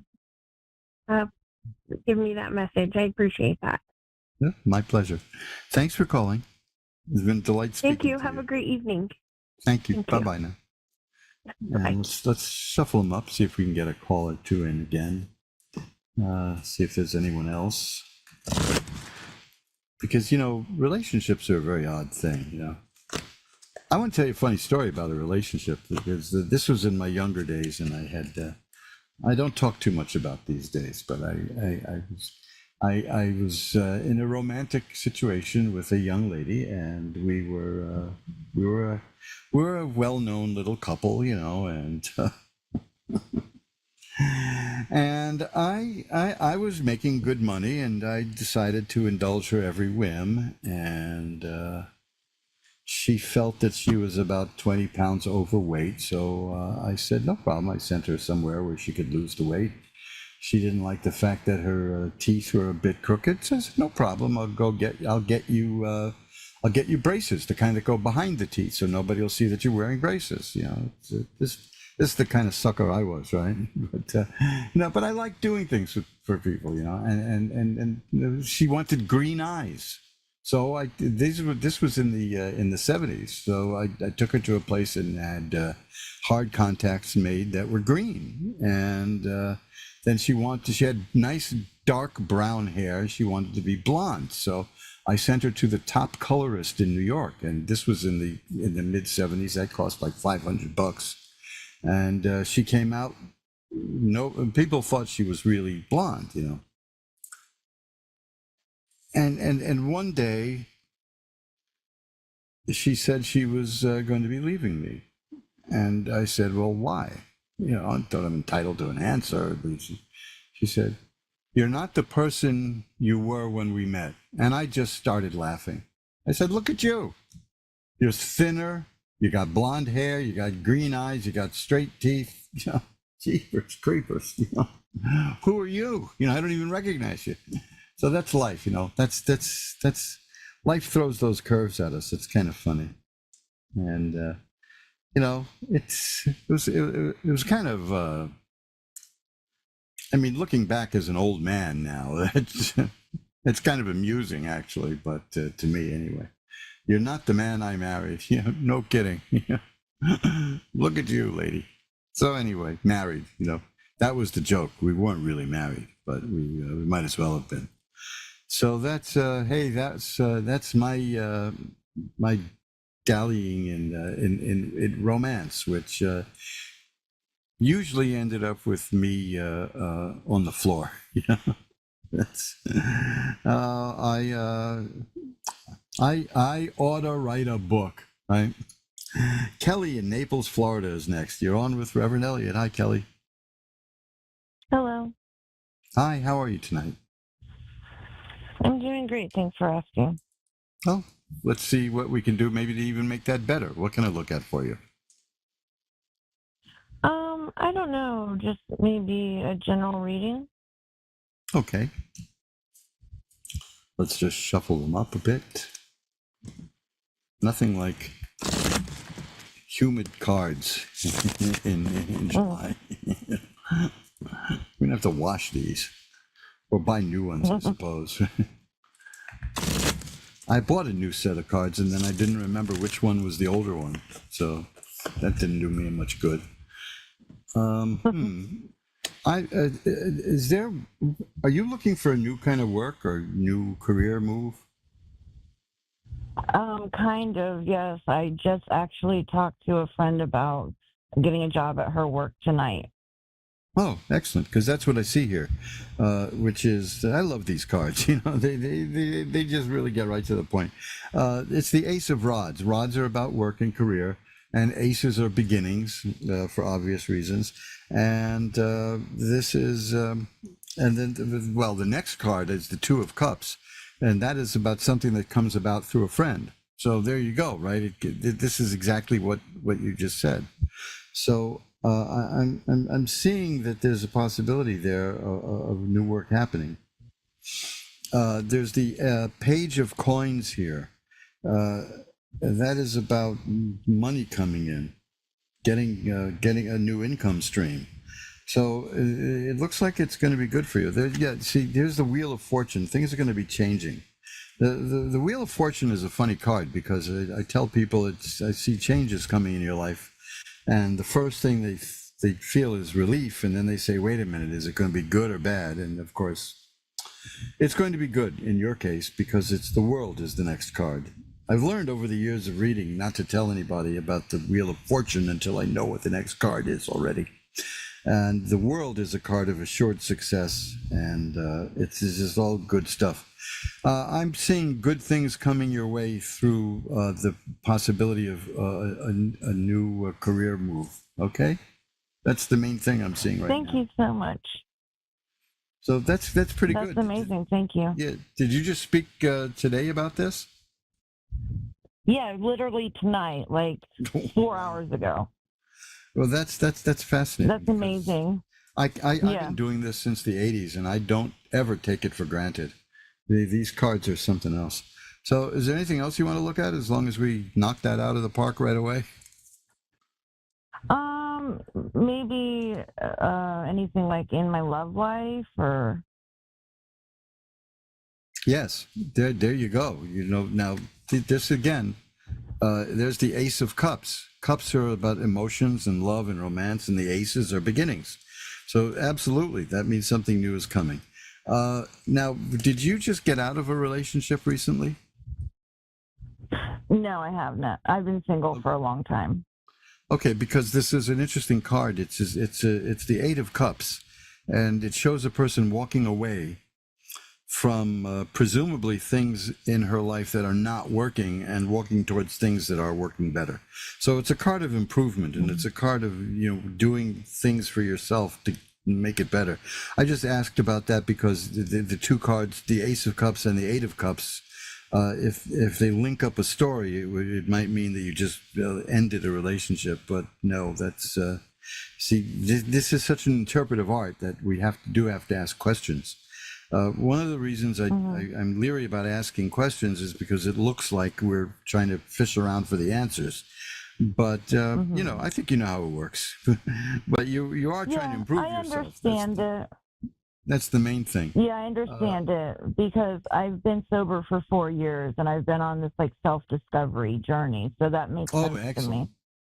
These things do happen, don't they? When you drop that kind of stuff. I used to drink an awful lot, and God, I loved it. And then I stopped. I just stopped. It just stopped. I didn't set out to stop. I got ill, and there was no room for it in my life anymore. So I just stopped, and it changed an awful lot of things. But odd, isn't it? The things that we do as we move along in life. I was known. I mean, people used to draw pictures of me holding martinis. I mean, that was what I was known for. And it might not be the wisest thing to be known for, but I did. I mean, I knew a guy who was in the hospital because he had a problem with alcohol. And I suggested to him that the Jack Daniels T-shirt might not be the best thing to wear that he was wearing to the hospital. But we sometimes we don't realize that parts of our life are over. Well, congratulations, though. I used to I used to do jokes about that kind of stuff. I would say, I think I'm in the wrong AA meeting. I said I'm 6 months sober, and I heard champagne corks popping. But but it's we need to keep a sense of humor about these things, or we will crumble.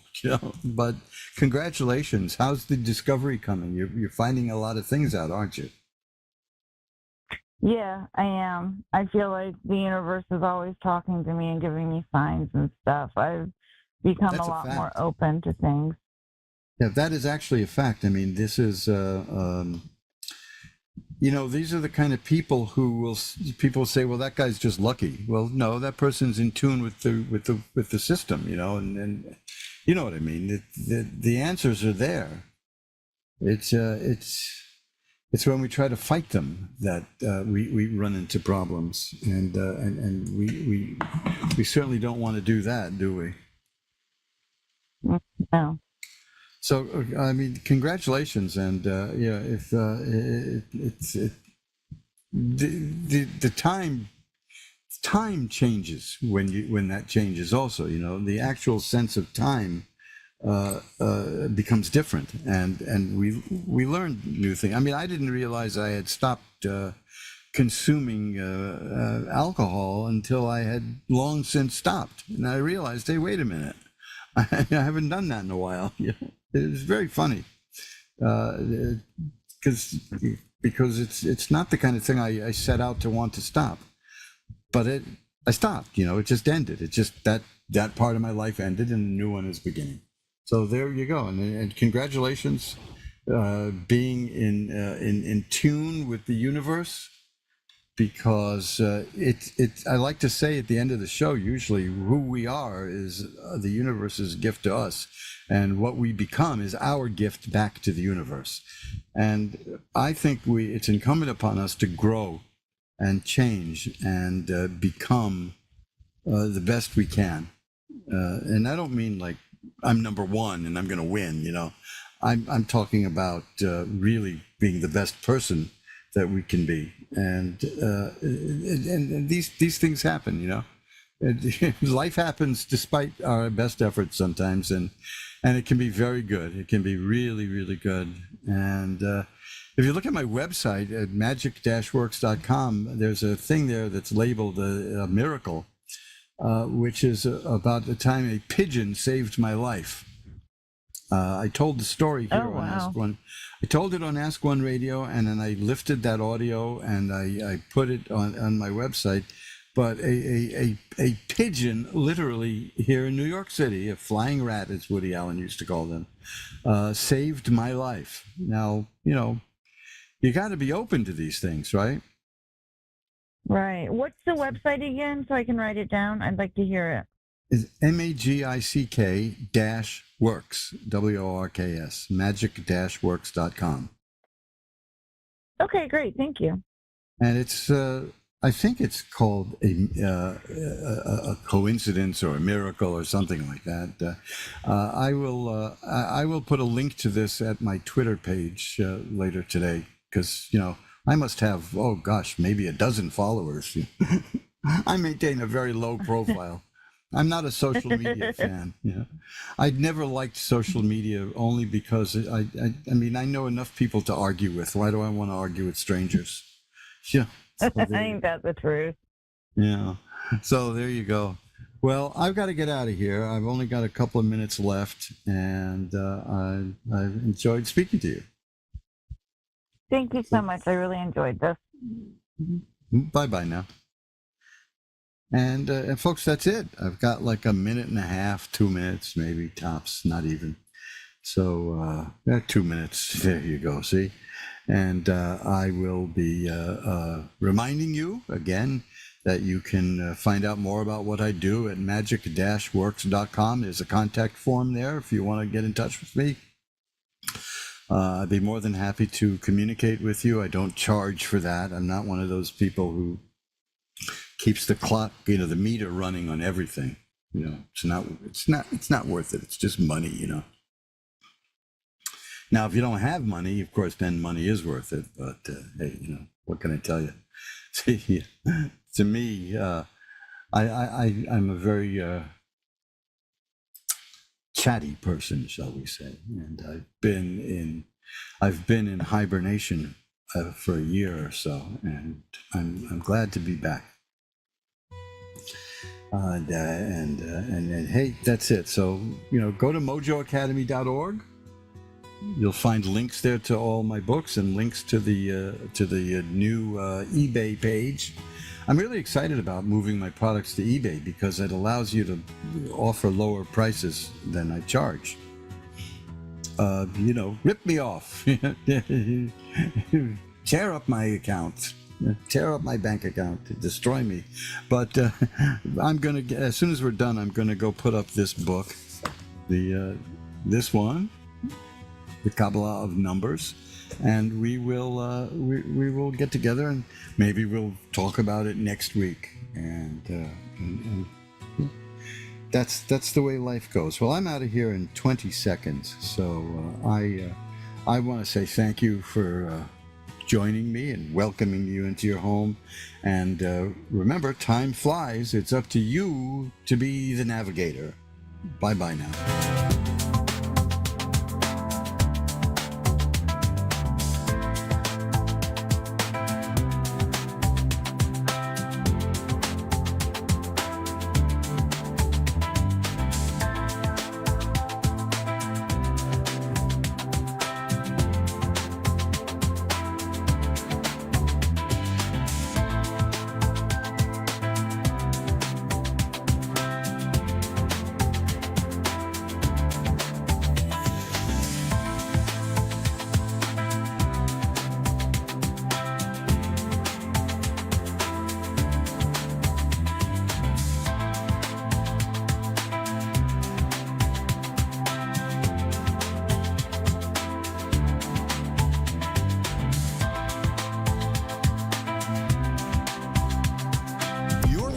To A1R Psychic Radio, Earth's #1 psychic radio network, and watching Moonstruck TV, Enlightening Television.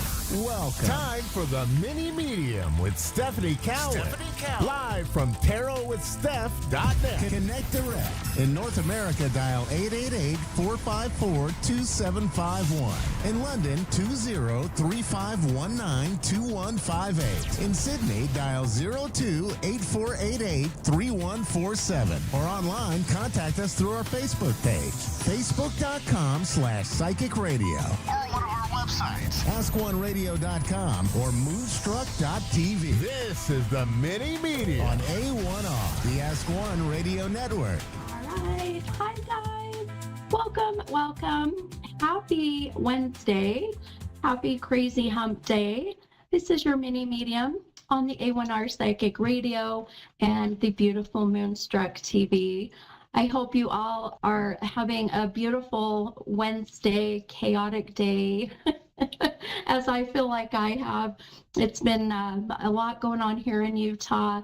I don't know if any of you that are not in Utah, if you live in Utah, you know what's going on, but we are just being hit and bombarded with fires. So, I mean, you literally go outside and you can't even see, depending on where you live, your neighbor across the street. So I just ask for all of you out there to please send your prayers, your love, your light, your good energy, whatever it is that you believe in, to our firefighters, to our first responders, to everybody that's on the front line, and then of course to everybody, in the surrounding areas that some have lost some homes, thank goodness. From what I understand, knock on wood, no lives. So, it's been a lot. So, and we just had a crazy, very quick burst of a thunderstorm rain go through. So thank goodness,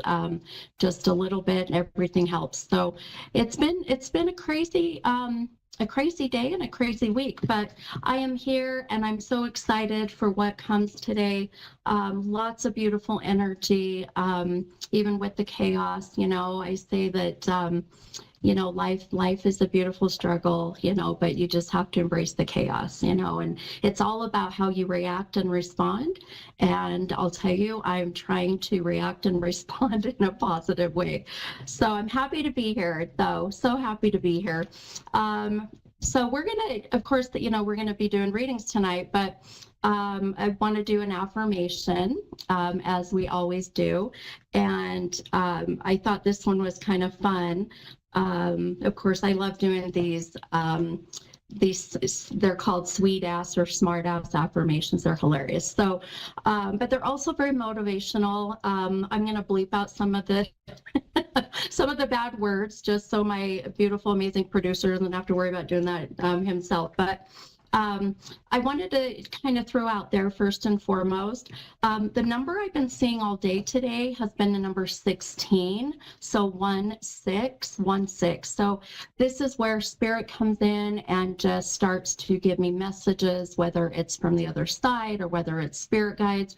So it'll connect with like the 16th of a month, January 6, 2016, age of 16. This is kind of how spirit likes to work, to kind of give me a heads up of who I'm going to be meeting, giving readings to, or maybe it's just even validation. So we'll see how that goes. But we're going to read this affirmation, and then of course we're going to take our callers for tonight.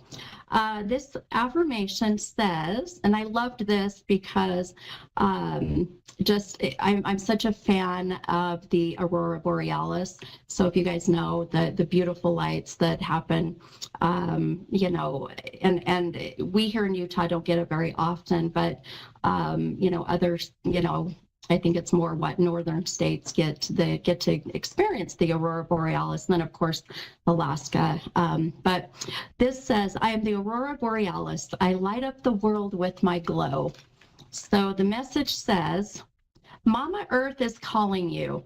She says, go outside because your butt, we're bleeping that out, your butt is ungrounded. The digital wormholes of infinite media and propaganda have sucked you in. Boy, isn't that true, right? You must rewield the unsullied child within you. 15 years ago, it was common to take a break from the natural world to browse the matrix. Now you take a break from the matrix to browse the natural world. Boy, isn't that true? Nothing glorious lies in smashing buttons with your fingers and screaming at screens until your brain explodes and your eyes start to bleed. It sucks to be around others who are stuck in the web too. But the Aurora Borealis, the torch that guides the lost back into the natural light. The world needs your amazing glow more than ever.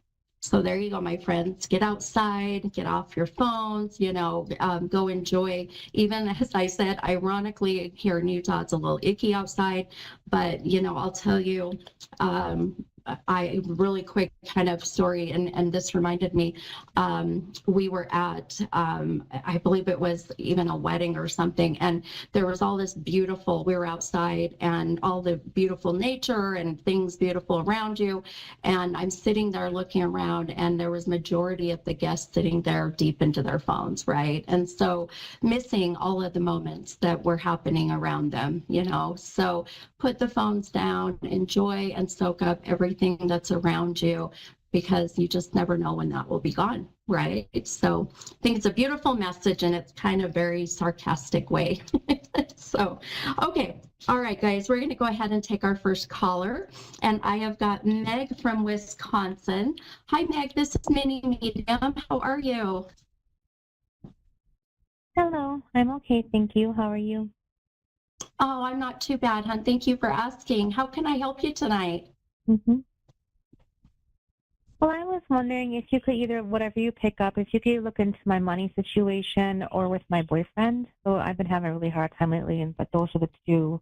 I was wondering if you're getting anything on, any news or any, I don't know. Sure. It's been hard. And it's been very difficult with your boyfriend. Is that what you were saying?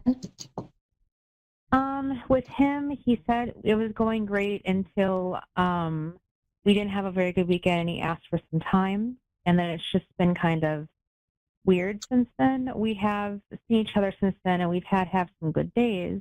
But I told him, I'm like, I don't want to be in this limbo. You know, you need to figure out what you want and let me know, because Yeah. Right. Okay, hon. Okay, let me I'm going to pull a few cards for you, and let's kind of see what we get. And I'll just kind of course, I like to use the cards more as kind of just a visual validation of what my gifts are bringing. So, but if the meaning of the tarot meshes, we'll talk about it. But so I think I'm really more focused on the relationships. So we'll kind of just hone in on that first. Okay. And so before we do, though, I did mention the number 16 a minute ago. Now, does that number resonate with you as far as any kind of birth date, death date, or January 6, 2016? My son was born in 2016. Oh, beautiful. Okay. That's what I was hoping to hear. Okay. Love it. All right. Well, just some beautiful validation, my friend, that we are meant to meet. I love it. Okay. All right. Okay, hon. So I pulled just two cards for you, and I'm going to show them on, of course, on the screen here. So those who are watching the video live, you pulled the Magician card, and that card did come out of the deck reversed. And then the other card you pulled is the beautiful Hierophant card, and that came out right side up.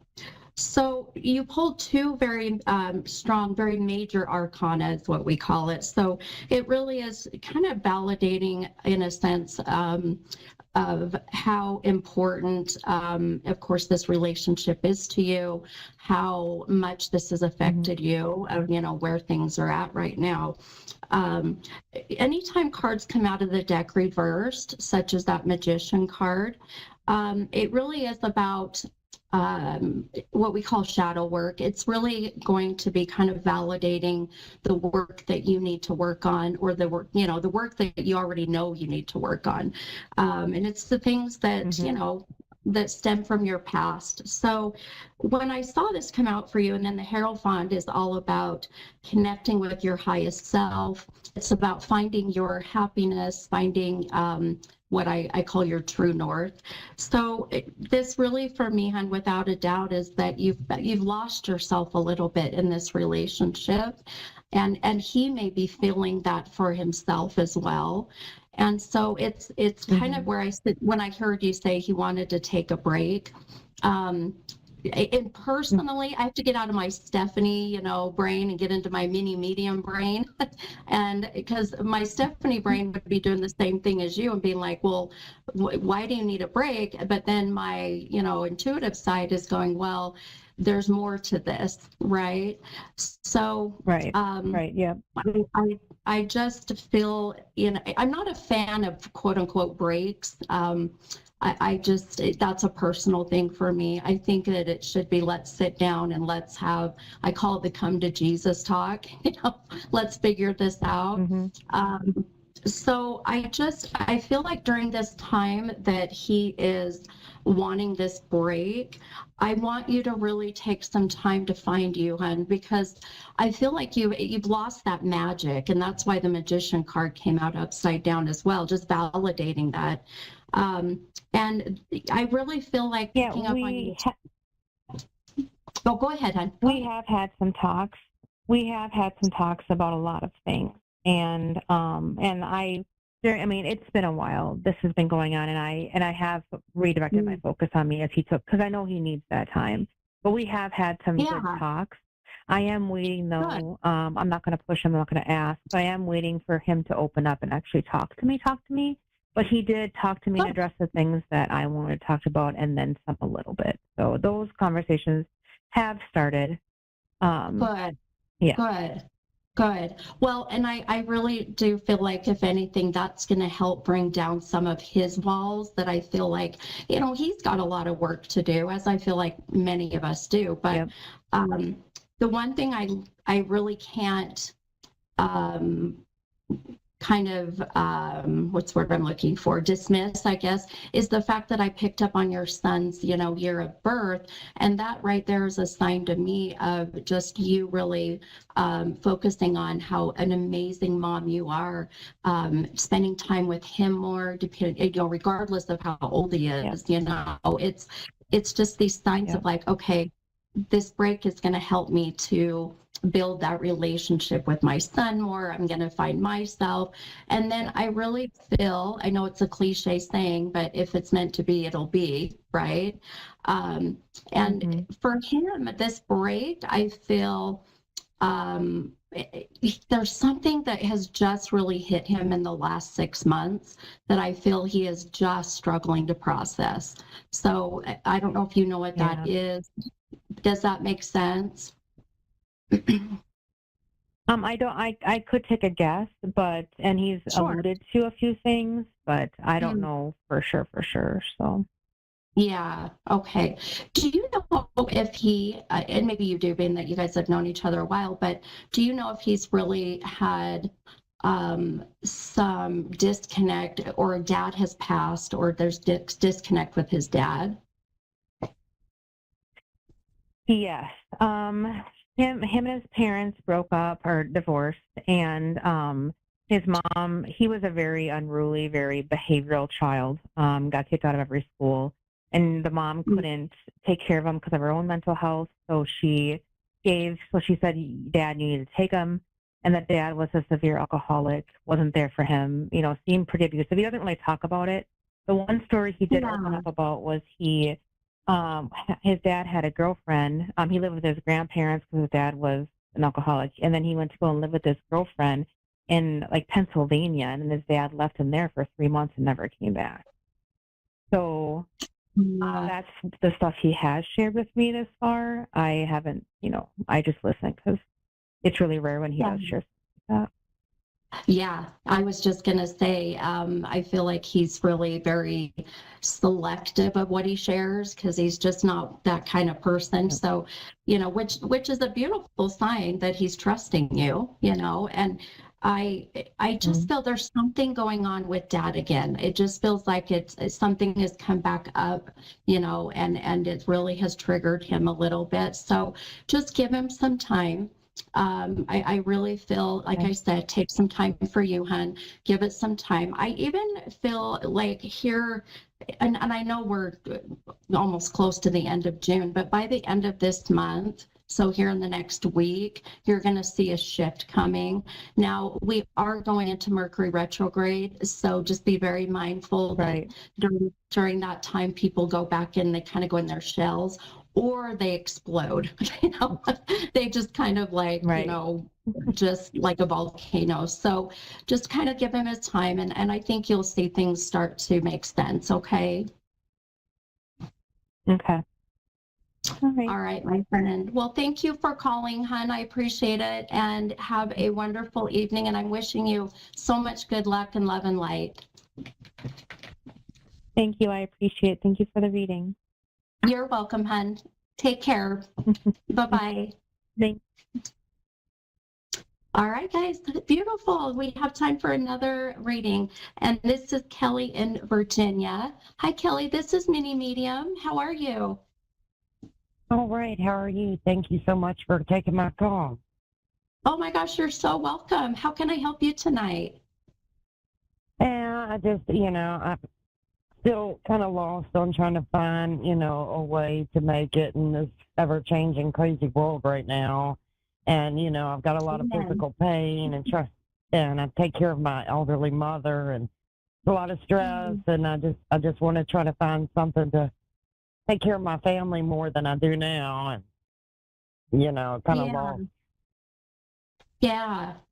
Okay. And all right. So maybe just a little bit of kind of a, I know that we don't have a lot of time, but maybe focus on just some, maybe some guidance on what you can do over the next, 6 months of this year. Is that kind of what you're hoping for?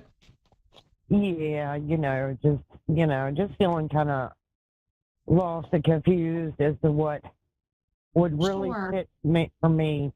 And, I'm almost 52 and I have a lot of chronic pain and. I hear you, my friend. I just turned 51 and I'm like, what's going on? I'm falling apart, Yeah, the 50s have really hit me hard. I know. Serious. Amen, my friend. Well, I also suffer from an autoimmune deficiency and chronic pain. I have fibromyalgia and, degenerative disc disease. And, I live in Utah. I know you're in Virginia, so I'm sure you understand the weather, that doesn't help. And so we just kind of have to, as I say, put the big girl panties on and you just push through it and do what you can. But sometimes that's, not so easy, right? You have your good and your bad days. And when you have your bad days, you just feel completely defeated. So I get it, hon. Well, I pulled a couple cards for you. And I'm going to kind of show them on screen here. So both of your cards came out right side up. You pulled this 8 of Cups card. And then you pulled this 5 of Swords card. Now, both of these cards are really about fighting, defending, protecting. And I know without a doubt that is you to a T, my friend. You are a fighter, defender, protector. I can feel it. I can see it. And whether that's, for your mom, your other family. But what's happening, I feel, is the cup, if you will, if you look at a cup when it's right side up, what that means is that cup can be filled, but it also means that cup can run over, right? So it's like when they say my cup runneth over, meaning, I'm very blessed, but also can mean my cup runneth over with crap, So what I feel, just some things I see coming, and maybe just to give you some maybe some hope and inspiration for this year. This year, I mean, we're only, I say only in July almost, but gosh, it's gone by so fast. But this year has been very difficult. But what is happening is we're in the year of the 1. So if you add up the numbers in 2026, they equal the number 10, but we dropped the 0. We're left with the number 1, which in numerology, it's the first number. So this year is all about new beginnings and fresh starts and rebuilding. So I feel like what's happening right now is you're just feeling all of the old stuff from your past is starting to kind of, I know it sounds weird and maybe not such a great way to put it, but it's kind of falling apart so that new stuff can come in, right? Because if you don't let go of the past crap, then you can't make room for the new.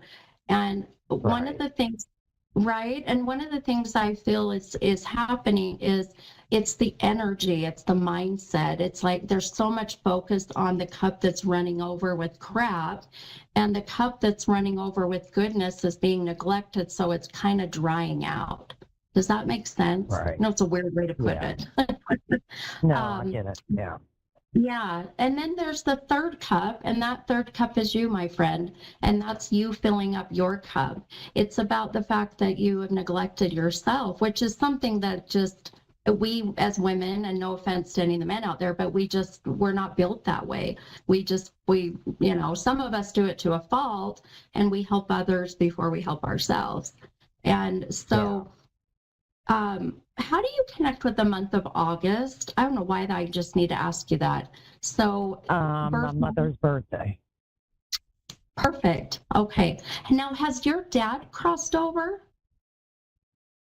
No, but I do have an uncle that was like a dad, and both my grandfathers that were like dads to me that have crossed over. Okay. Okay. Very strong energy, very strong feeling. My whole right side got goosebumps the minute that I brought up Mom's birthday. And even that feeling of wanting you to know that they're there for you, they are helping you, they're doing everything they can to guide you. They're just both saying, okay, Kelly, you need to listen. You're not listening. You're not seeing our signs because you're so, engrossed in everything else, which is normal. It's the human side of us that is, we're kind of stubborn jerks sometimes, It's just how we are, and I'm getting boy, the number 13 is coming up as well. Do you connect with that number? My grandfather's birthday. The one that Perfect. passed over that was like a dad. He just validated it's him. This is him, my friend. Wow. So beautiful. He promised me he would connect with me from the other side before he died. Oh my God. Look at the great way he just did it. He's like, if I'm going to do it, I'm going to do it for national radio, international.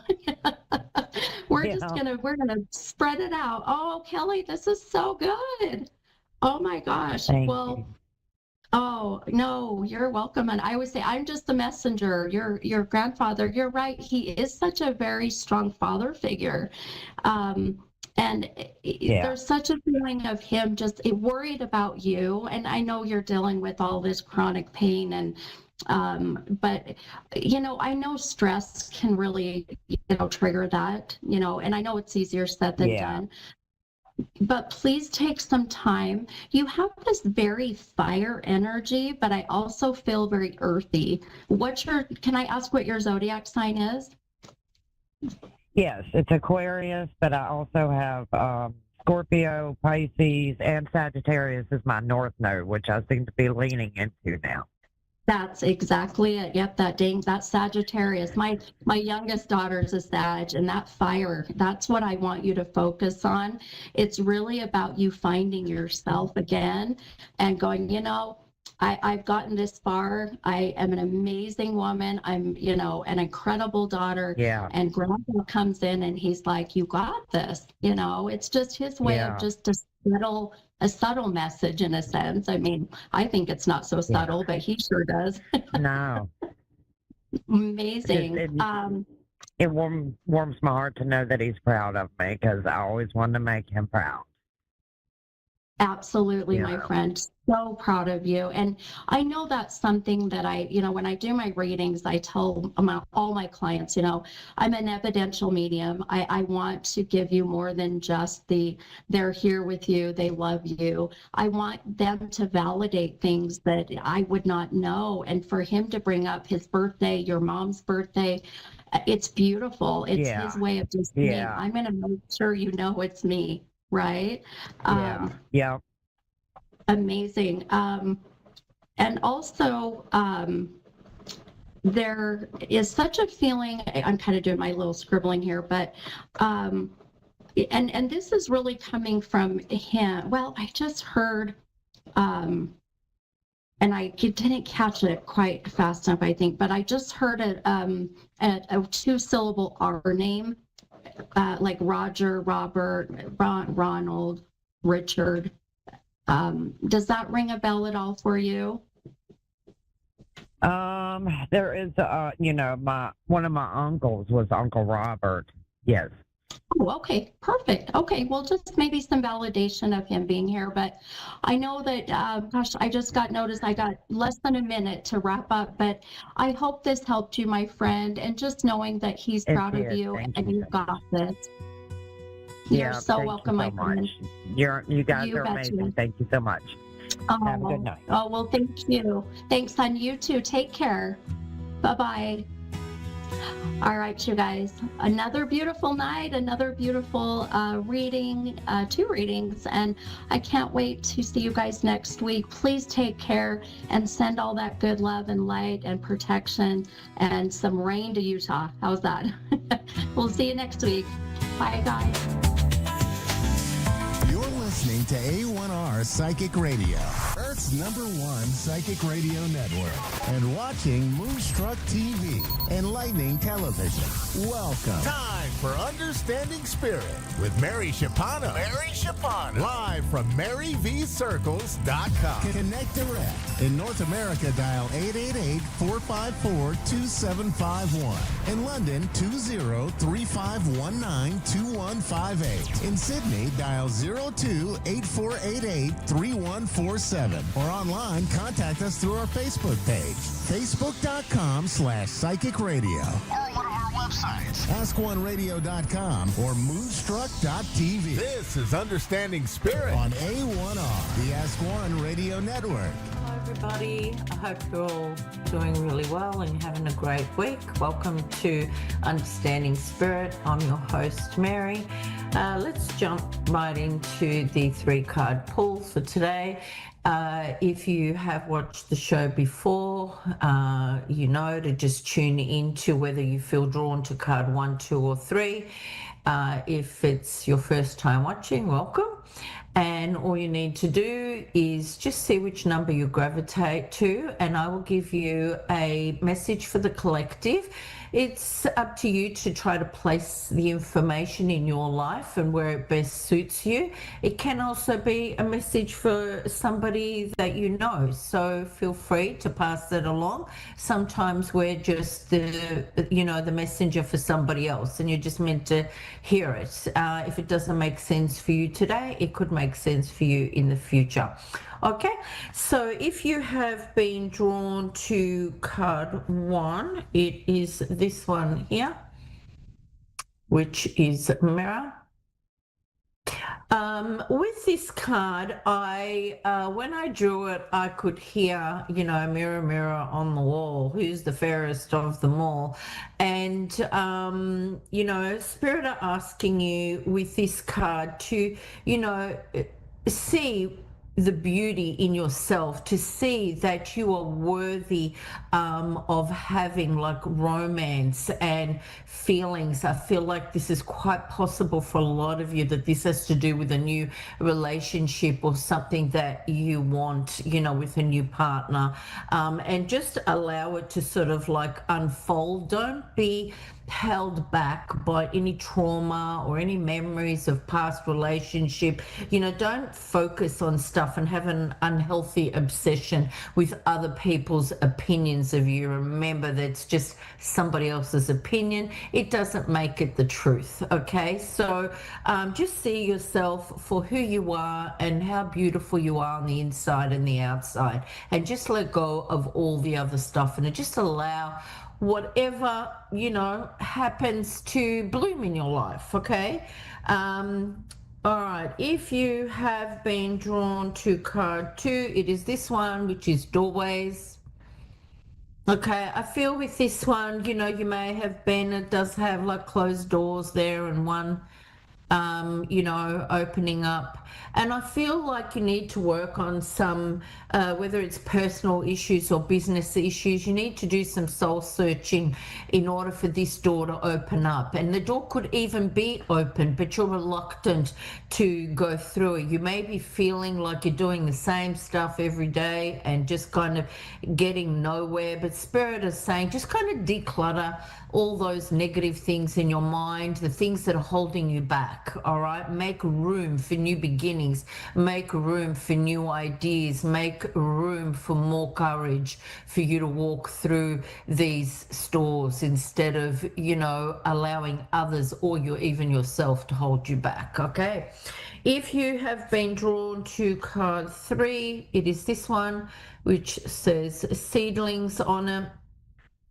With this one, obviously, it's things growing from a beginning, but, I feel like Spirit want you to plan ahead.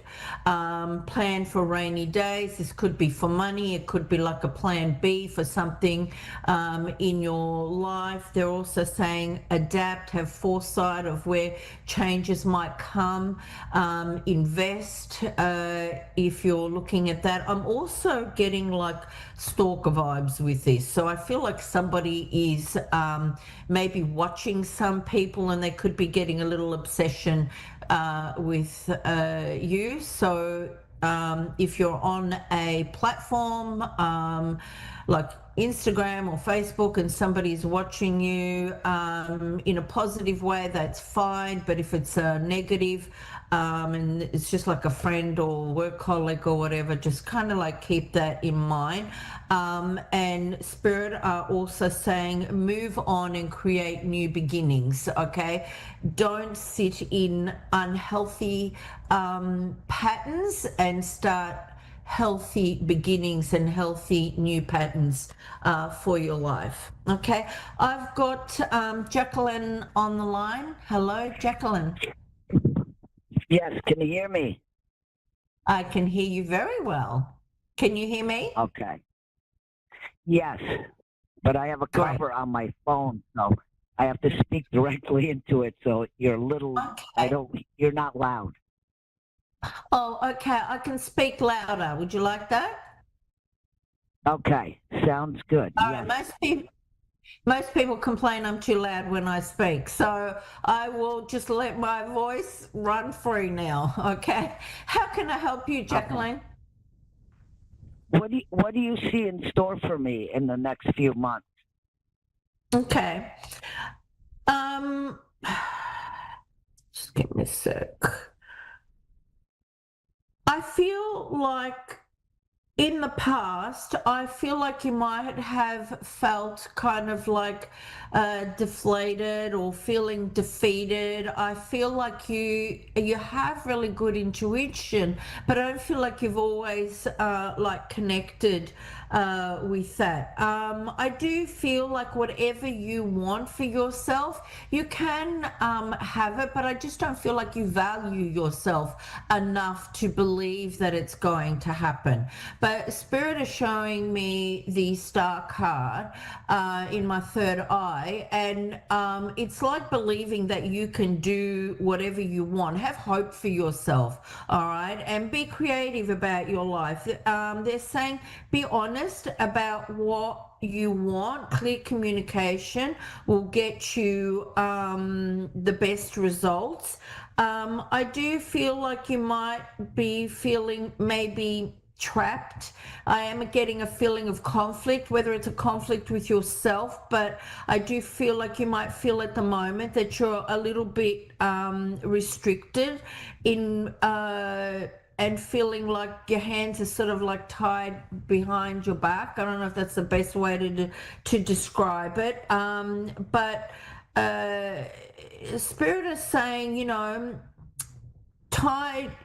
enough time out now. Now is sort of like time for you to really move forward with everything. I do feel like there is a stalemate kind of like at the moment, and also maybe a bit of sitting on the fence where you are not really making decisions. They're telling me there are like health decisions for you to make, and they're saying just find balance in your life and find out what you need to know.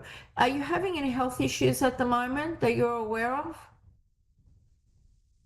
Well, I had gone through stage 4 cancer. Okay, all right.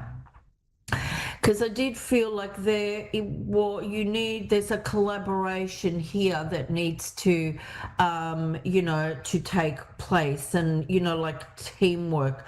But I'm seeing you need to be constantly speaking up and asking questions, and Spirit is saying like even like the tough questions. All right.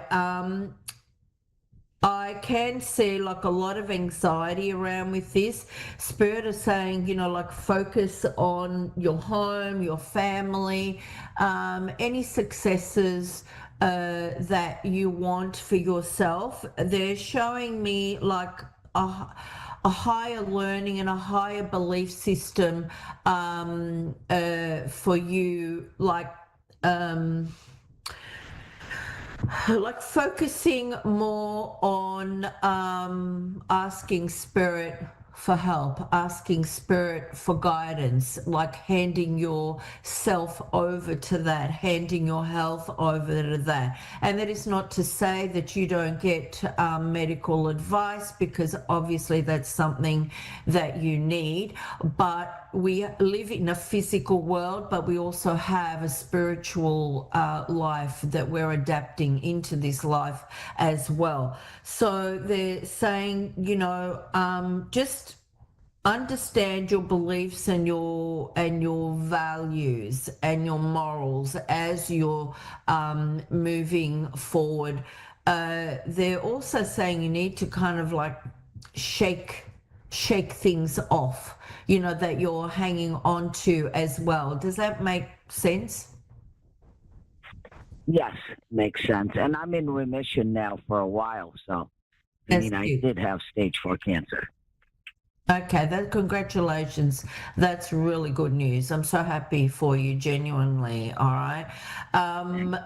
You do have 2 spirits that are here.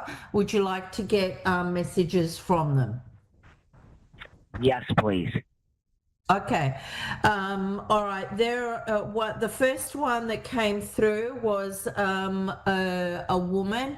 She's got like a grandmother kind of energy, and she was crouching over, holding her stomach and rubbing her stomach, and also coughing. She showed me sneezing. She showed me deep breathing, like with anxiety. These could have been all things that she had before she passed. Do you know who this might be? Yes, I believe so. Okay. She's saying to me she loved life, but life didn't love her. Okay. She's showing me she always had problems, always had issues. She said she had no patience and no victories either in life. Does that make sense? Yes. She didn't, she's saying she did what she wanted, but she made poor choices as well. She's saying you're not to do the same. You're to do better than she did. She's saying believe in yourself, see your worth, move on, move up. Confidently, like with your life, okay? She's saying, Spirit always give me this thing where they're saying, don't be afraid of the dark, right? And then she said, it's me. And then that's when they do that, they're telling me that they're around you, okay? She's saying life has its purpose, and this has its purpose for you. And she's saying you don't need to know everything right now. Be patient. And she's also saying, and forgive. So place that in your life where you feel who you need to forgive and who you need to let go of. Okay. There is also a male in spirit. He's also showing me coughing, but he's showing me his lungs and he's rubbing up and down. I feel like he's more of an elderly kind of gentleman. He's saying, I miss you, I love you. He's saying, remember me. He's also saying he didn't like to procrastinate. He liked to get things done quickly. And he's saying, and you need to do the same. Do you know who this might be? Yeah, I believe so. Yes. Okay. All right. He's also saying, I don't have much time left, but he's saying the same advice that you give to others, you need to give to yourself. And he's just saying, believe in yourself and move forward. The road might have been rocky. It might continue to be a little bit rocky, but just plod along and just move through life and just enjoy your life. Okay, Jacqueline? Okay. Thank you. Good luck with everything. All the best to you.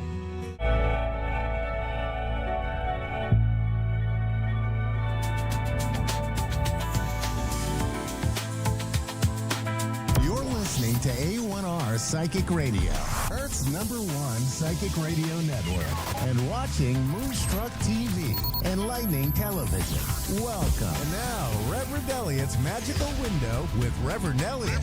Live from magic-works.com. Connect direct. In North America, dial 888-454-2751. In London, 20-3519-2158. In Sydney, dial 02-8488-3147. Or online, contact us through our Facebook page, facebook.com/psychic radio. Or one of our websites, askoneradio.com or moonstruck.tv. This is Reverend Elliot's Magical Window on A1R, the Ask One Radio Network. Greetings, fellow seekers of truth, wisdom, and light. This is Reverend Elliot coming to you live tonight from the excruciatingly humid city of New York, where Monday we had like the second heaviest rainfall in the history of the city. It was just marvelously, it was biblical, you know, it was just drenching us. And that's just no big deal. That didn't last very long. But what that did was it made the whole city humid, and it's going to be humid as it can possibly be for the next few days. But there you go. You know, otherwise it's been a nice summer here. And wow, I mean, that was so much water.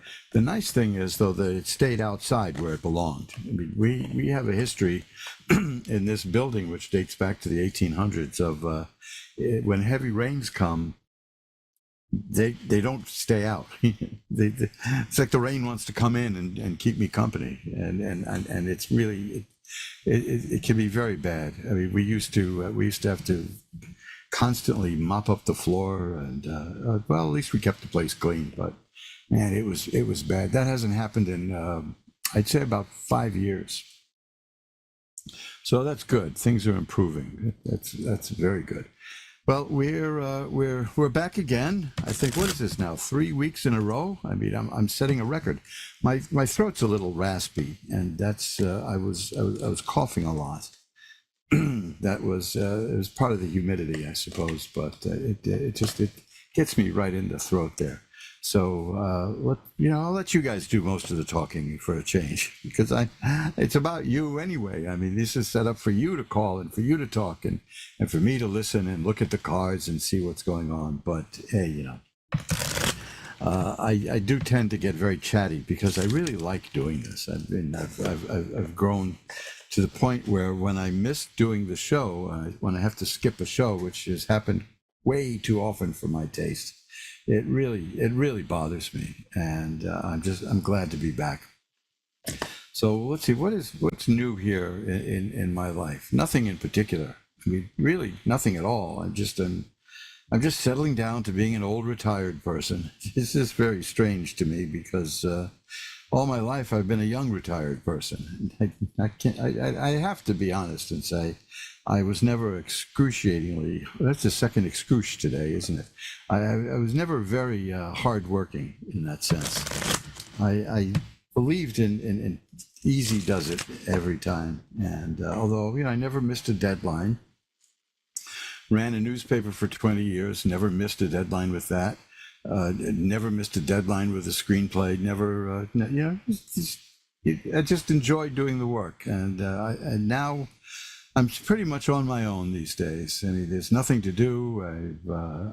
I've seen everything I want to see in the city, so I walk around now and then and see how young people have gotten. That's what I notice out there.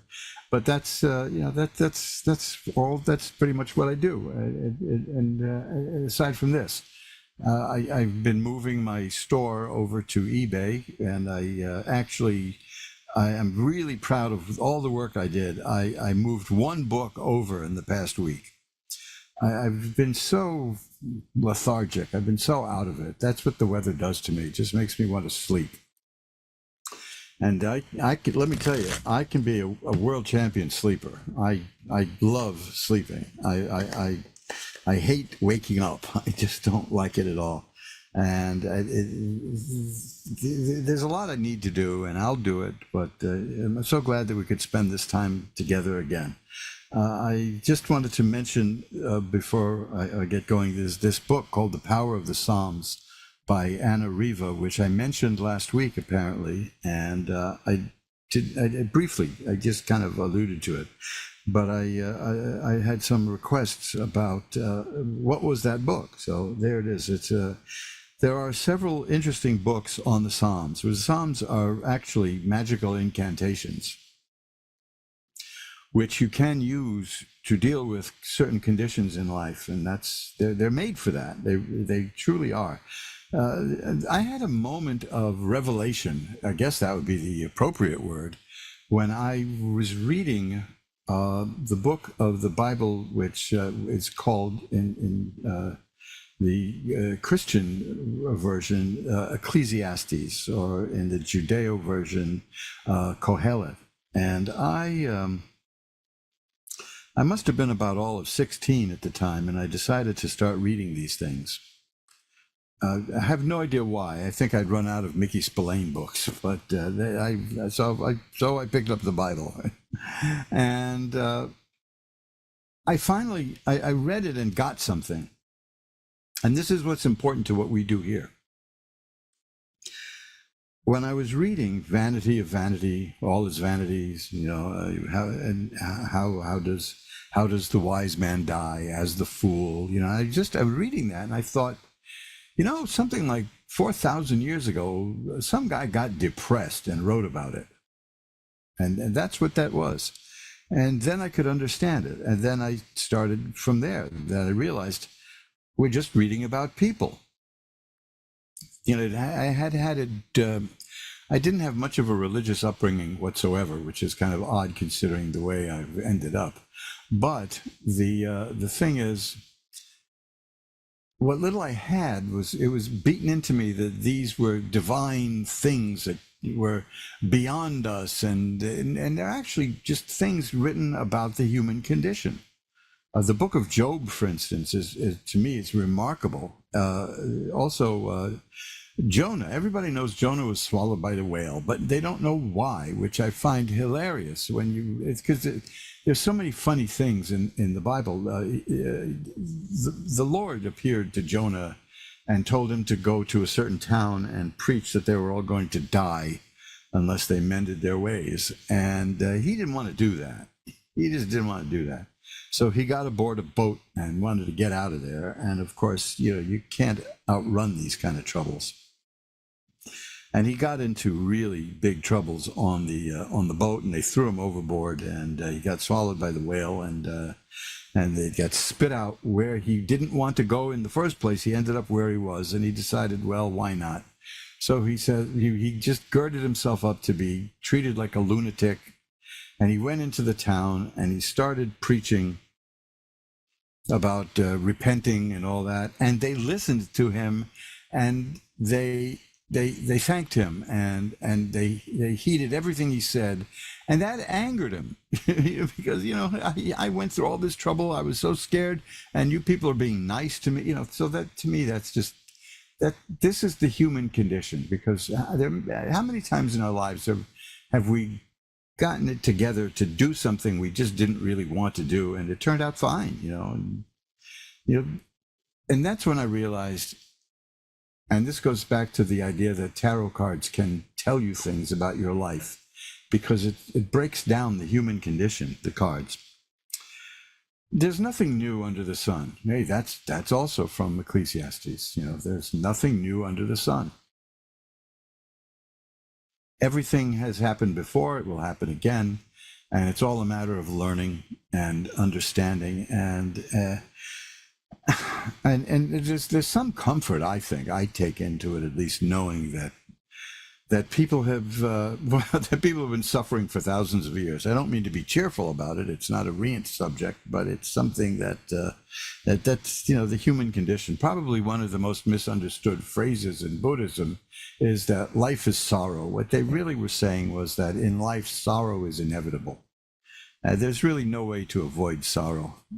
I guess you can, but then you have a whole other array of problems, and like not facing reality. But that's the way it goes. So the book of Proverbs, is a favorite also, but the book of Psalms can be used And I now and then, that's why I always keep it handy here when I meet with you wonderful people out there, because some problems can just be handled with this. Because I assure you that there is no problem.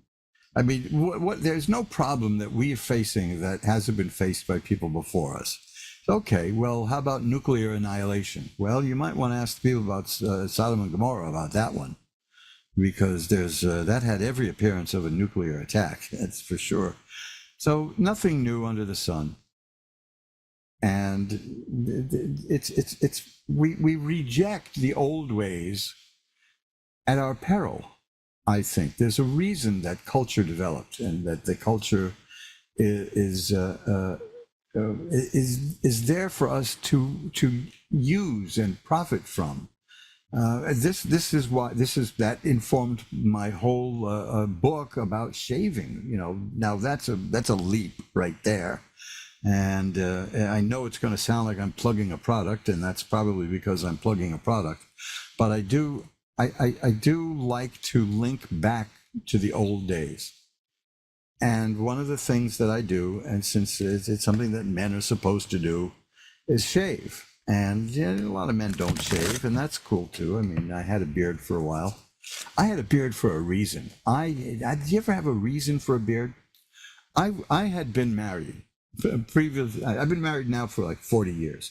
But previous to that, I had been with somebody else, and it really was not working out well at all. And we separated, and every now and then we'd run into each other, and it would be just awful. And after one of those occasions, I decided not to shave. And I decided not to shave until I ran into her again. And many months went by, and we ran into each other somewhere on the street. And she wanted to cheerfully strike up, she was always very cheerful about us for some reason, and strike up a conversation. And I pointed to this immense Gabby Hayes type beard that I had fomented on my visage. And I said, "Do you know how long I've been avoiding you?" "This long." And then I just went my merry way and shaved the beard off.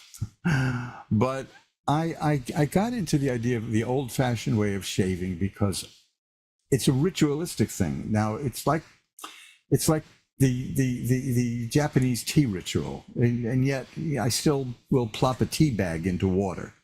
That's very different, But the shaving, zip, zip, zip, over, done, chore out of the way. But I take my time. I go through all the, I use the soap. I lather up with soap in a mug. I have the same mug I got 50 years ago. I'm still using it. So there's continuity in my life that way. And I shave the way my grandfather shaved. In fact, the only bit of shaving advice I ever got came from my grandmother by way of my grandfather. He was long dead. He passed away in a car accident. He was way ahead of his time in 1925. And his advice, he had two daughters, but he said that if he had a son, he would have told him one thing, which is keep your shaving brush clean. Keep your shaving brush, rinse it very well, and it'll last you a lifetime. And in 50 years of shaving this way, I've only had 2 shaving brushes, and they're both still in great shape because I followed that advice. I have a free pamphlet about that now, which you can download without any like no propaganda. You could just hit a button and there it is to download. You don't have to go to a website to look at something and go through this and read that and click here and go there. It's just you go to tiny.cc/brush-clean or brush clean. I don't remember if there's a dash there because, check my Twitter page. I'll put a link to it there. And you'll see it's an interesting little free brochure about the care of the shaving brush. But you see, to me, this is all one. It's part of the same thing. This is why, for instance, my record player plays 78 RPM records, and another one I have plays cylinders. I just like connecting with the old days, and especially since we go by so fast into the future that it's frightening. It's how fast we go into the future. And there's like half the people alive now have never lived without the internet. Think about that one. So here I am looking at an ancient deck of cards, and here you are calling me, and we're using such modern equipment like computers and satellites, and we're getting together to do something so old-fashioned that it's not funny. Hundreds and hundreds of years ago, people would go to a card reader all the time. Now, I don't recommend that because you shouldn't really be reliant on the cards. But there may be a time when things crop up in your life and you want to talk to someone about them, and hey, talk to me. I do it here free, and I do it for very little money privately. You can learn about that at mojoacademy.org, which is my website actually with books. If you're about the readings, you'll learn more at magic-works.com, magick-works.com. So let's start doing that now. Let me start stop babbling my way into the future. Let's get into the past. I'm going to I've got the cards shuffled up, and we're going to pull back the magical curtain on our window. I'm trying to keep the metaphor going, guys. And first, let's ring a bell to declare sacred space. And our first caller is Jessica in Spofford, New Hampshire. Hi, Jessica. You're on with Reverend Elliot. Hi, Elliot. Nice to meet you. Glad to meet you. Spofford brings up very weird memories for me because there was a building in New York City called Spofford, which was a home for juvenile delinquents. And I was always being threatened with being sent to Spofford. And I knew quite a few people who'd been there too. I used to freak the other kids out in high school. Spofford Lake. Oh, the lake. Beautiful. So I'm so glad that there's a nice link to that name too. It sounds beautiful. Yeah. Yeah. So what can I look at for you tonight? Well, I just maybe the general future, any positive romance in my future, or the first card I've got for you is the Magician. That's a really wonderful card. That's a person who can use spiritual power down here on Earth. So you're a very spiritual person, I would say, right? Yeah, and very intuitive and empathetic. Do you do any work in the in the spiritual realm? No, I don't. I'm very interested in it, and I also do like talking about the older generations and. Well, let me tell you something. You just got another card here, which is just about as rare as the Magician card in terms of readings, and they are the two most positive, influential, strong cards in the deck. It's the Magician and the Fool. The Magician brings spiritual power from above down to Earth. The Fool is the card of the person who's beloved of God. It's not a person who's a nitwit, It's not like that kind of. It's not like a Mo Howard kind of fool, It's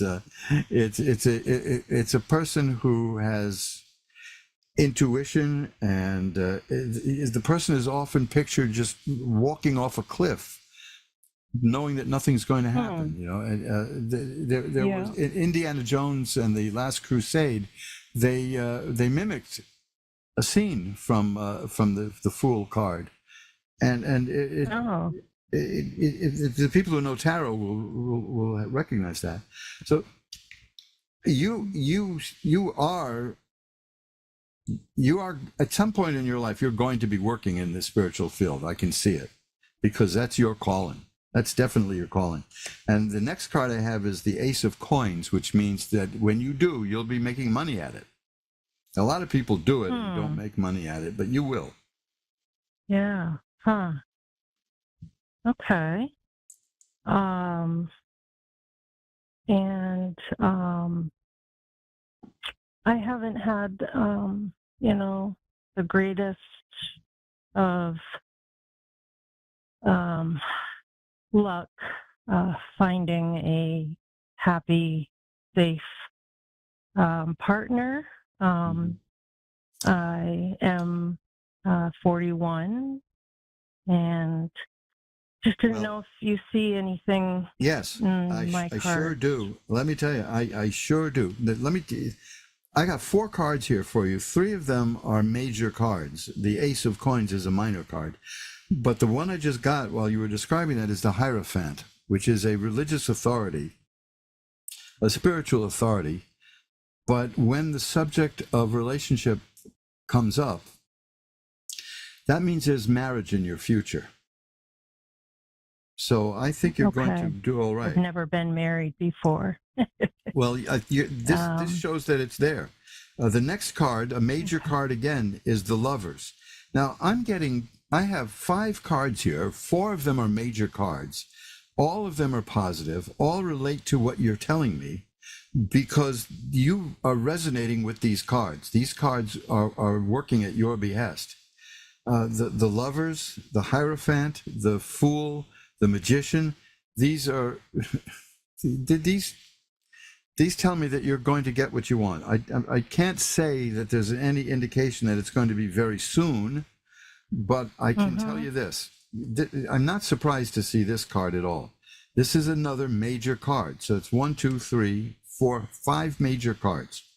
There's only 22 of them in the deck of 72 cards, and you've got 5 of them right here.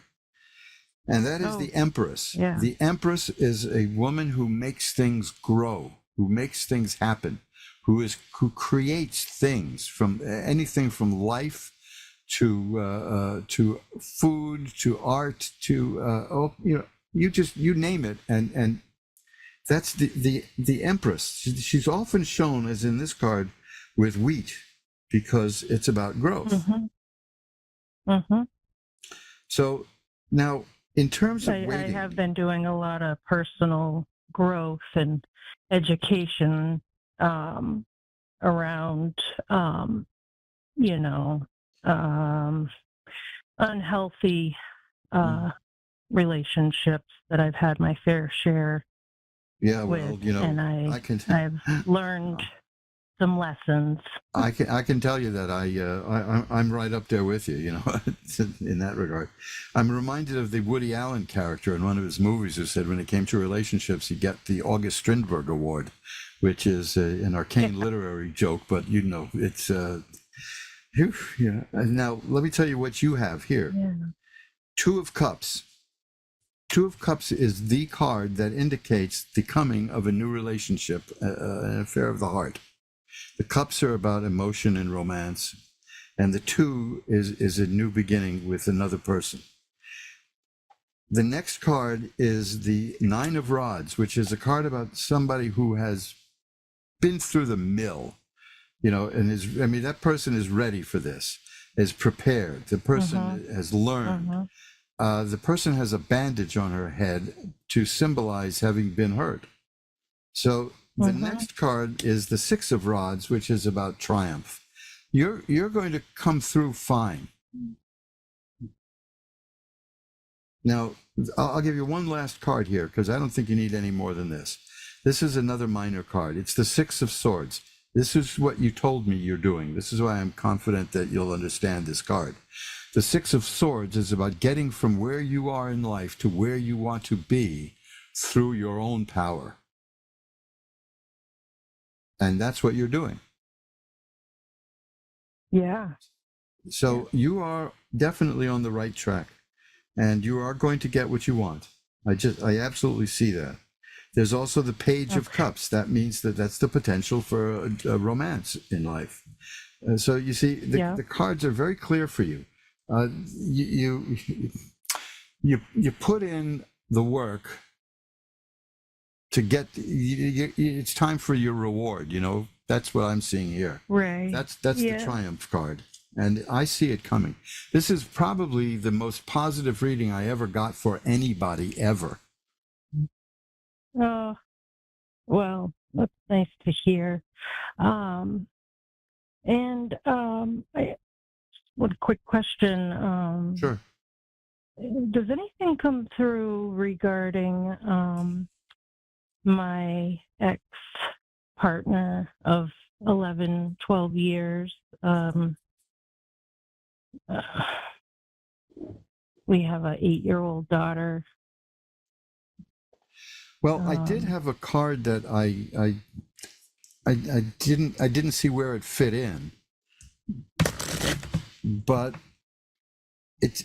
I'll tell you what the card is, okay? I'll try to be as subtle about it as possible.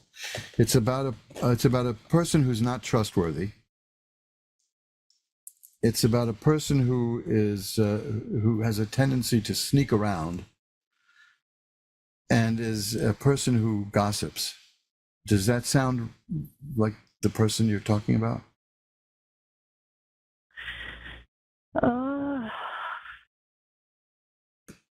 I don't know. Well, because there's somebody. You see now, but I'll tell you why I didn't mention it. As I said, this was easily sounds like an ex-female friend of mine who really was theft, and she was really not a true friend. And I have cut ties with those kinds of people. Well, just when you said you cut ties, I got the 8 of Cups, which is a marvelous card, which is a card about a person walking away from things in life that aren't working and going towards things that are. But this is why I had initially ignored that other card. Your reading was so positive and so utterly spiritually strong that I can't see that person doing you any harm. So I didn't want to mention it at that point because that person is going to be, for all practical purposes, irrelevant to you. Yeah. See, because you have more strength on your side than that person does, and that person will have to give up. So if it had been a kind of an ambivalent reading, I would have mentioned it because it would have fit in. Yeah. But the way I see he never wanted me to leave and separate our family, and but he just depleted me, sucked the life out of me, and really, lost myself into his very controlling ways, and just depleted me. Yeah, that let me tell you something. I'm flabbergasted because I have the devil here is the card I just got.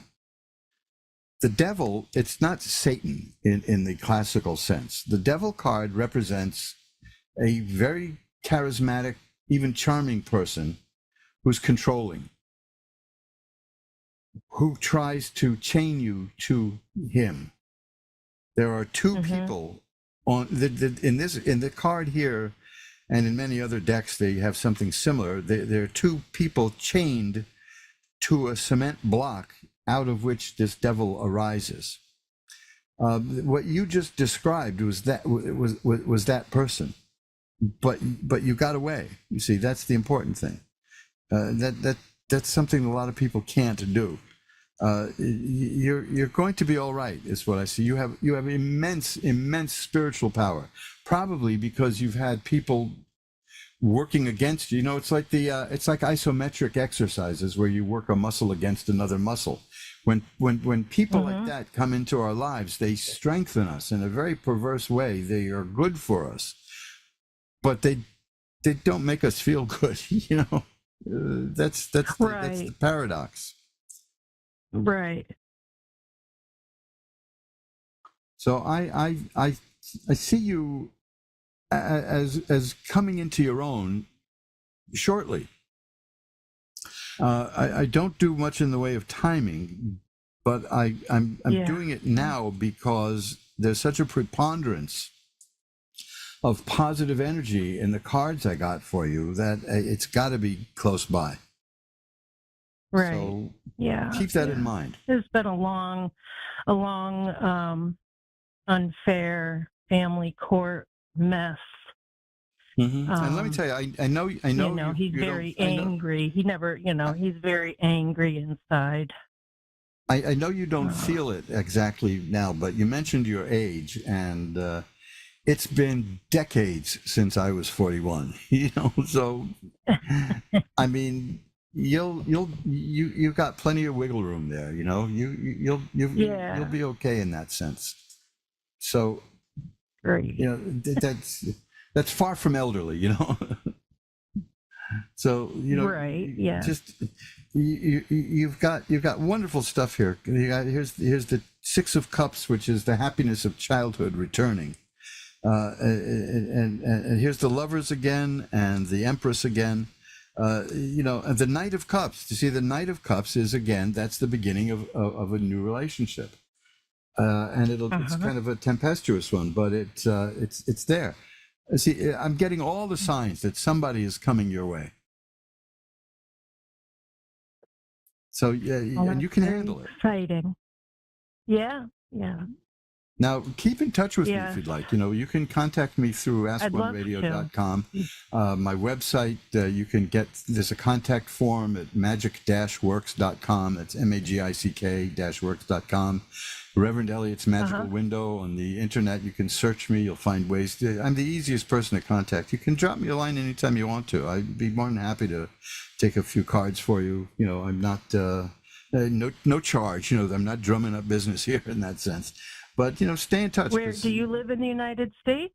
Oh yeah, I'm right in the middle of New York City, just off Times Square. Oh wow! So I've never been. Well, exciting. I've rarely left, so there you go. We are very provincial people, and I'll tell you the sad thing is, the limited traveling I've done, I always ended up with other New Yorkers. Yeah. I went to Atlantic City for work. Granted, that's not a big trip, but I kept running into New Yorkers. I went to Los Angeles. I kept running into New Yorkers. It's wherever I go, there's New Yorkers. So there you go. So keep in touch, and very good. You're at the tail end of the problems, because they're all going to be sorted out because you're working on it. You're doing well with it. And this is, again, this is the most positive reading. And these cards really respond to you. You might want to pick up a deck of your own and give it a shot, because, Oh, I've never done that before, but I really enjoy it. And I feel like I am a light worker, and yes, I you are. really can pick up people's. At my website, at magic-works.com, there's a page with books, esoteric books. There's a couple of books there about learning tarot. There's also stuff about my own book, which I, of course, recommend, but there's other books, too, that I really like, such as Emily Peach's Tarot Workbook. That's fabulous, that one. If you can find that one, get it, and you'll see it's and get a deck and go to work on it, because when you have time, because you're made for it. Anything you brought up, the cards responded to it immediately, and so the cards are telling me that you're one of their own. Okay. All right. Sounds like a nice way to. It's been great talking to you. Yeah, it's been great talking to you. I got to run now and take another call, but I hope to speak to you again sometime. Bye bye. Yes, thank you. Have a good night. Bye bye. Thank you. And let's shuffle them up. You're listening to Reverend Elliot's Magical Window on the Ask One Radio Network, where we deal in a rare commodity these days: positive energy. It seems like there's half the country just wants to be against things, whatever side you're on, it's split. We define ourselves nowadays by what we are against, and that's not a way to live, folks. That's a bad way to do it. That was a great call, because the cards just really, really, really, really took to Jessica, and that was just wonderful. Now let's move over to St. Cloud, Minnesota for Ariana. Hi, you're on with Reverend Elliot. Hi. Hi, how are you tonight? Hi. I'm okay. Good, Thank good. you. What can I look at for you? Like you do like deceased past loved ones? Yeah, I can take a shot at that. I never used to do that until I got here on Ask One Radio, and people asked me to do it, and I've had remarkable success with it. There are certain cards I look for, and they show up usually. Okay. So let's give it a shot. You want me to see if there's anyone looking for you? Yes, please. Okay, I'm going to shuffle them up again. Guys, shuffling these cards is with the humidity that as I said, we had about 42 zillion gallons of rain falling, and now it's all just evaporating, and it's making everything in New York frizzy and gooey. Yeah. So That's how it's been here in Minnesota, humid. Oh man, try shuffling cards, right? in humidity. Let's see what I get. I'm going to cut them now, and okay, I'll see what we have. Well, okay, I have a card here. That's one of the cards I do look for. It doesn't necessarily represent afterlife reading, but it's part of the deal, which is the Hermit, which means that there's a spirit, a soul looking out for you. The Hermit has a lantern.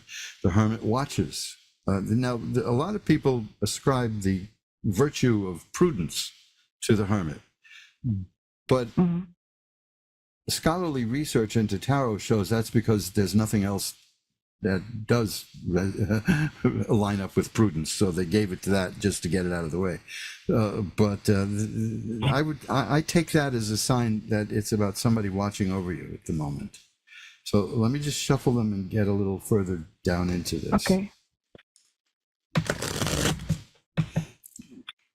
And it's still kind of a creepy thought to me about people watching you, but I know I had a very dear friend who passed, and sometimes I feel her presence. And many years ago, here in New York, she was in Colorado, and I was going through a really horrible time.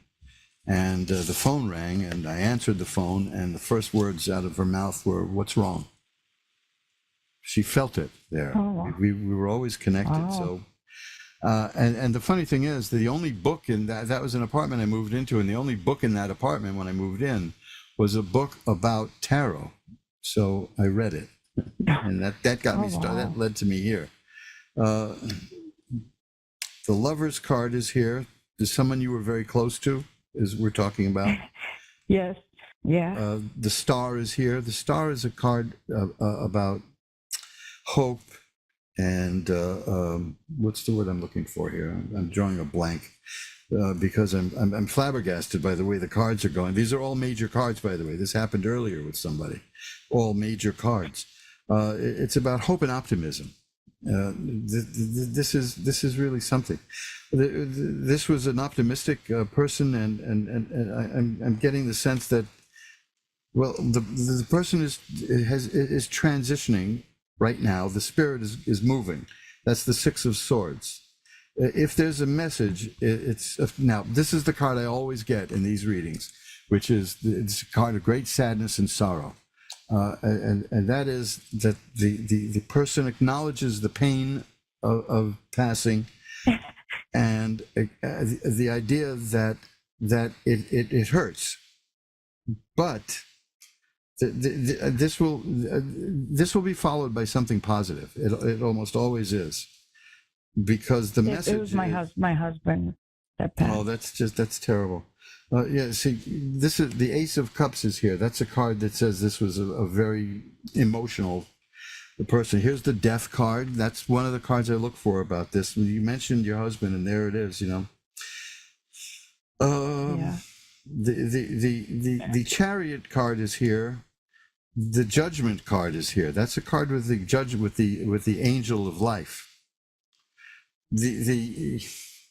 I'm getting very strong message here, which is is that the spirit is growing, the spirit is evolving, but the spirit is very sad and misses you. Very much so. and that's the hermit is that is watching over you. Now, I don't know how long these things last because there is supposedly a progression of the afterlife in that sense, and there are some wonderful books that can be read about it, but I'm going to shuffle it up again and see some more. Here's a card that fell out of the deck, so let me see if that means anything. Yeah, that's a card of a lot of ideas, but also these are cups, and the Temperance card is here. That's about maintaining balance in life, and here's the sad card, the card of sadness again. So the message I'm getting is I know that everything is out of balance because I'm gone, but it's a message that it will get better. You know, it never ends, but we absorb it. We live with it. That's the best we can do, you know. So that's the message. I've been in a dark, a very dark place since 4 years ago when you died. I don't doubt. And lately I've been really, I have a lot of bad stuff happening, and I've been just thinking about dying and stuff. Yeah. Well, so maybe you see that I'm sad. I'm really sad. Absolutely. More than usual. Yeah, that is absolutely what I see. Because I got that card twice, the Nine of Swords, and the message is in the card of Temperance, which is that balance will be restored, and the Star, which is about hope and optimism. Now, let me be blunt about this. You know, you're never going to get over this. You know what I mean? This is something that we don't get over it. And I don't like when people say you've grieved enough, you know, and stuff like that. I mean, I'm not a violent person, but that pushes me to it. You know what I mean? That's me too. But you know, it's very bad, and whether I'm not one of the people who thinks that this is a mythology that we have built up to comfort ourselves, because I keep getting the same cards when I do these particular readings. I get the Nine of Swords all the time. Now there's, you know, there are 72 cards in the deck, and I only pull a few at a time. And the fact that every single afterlife reading I do shows me the Nine of Swords, and it's generally followed by a positive message.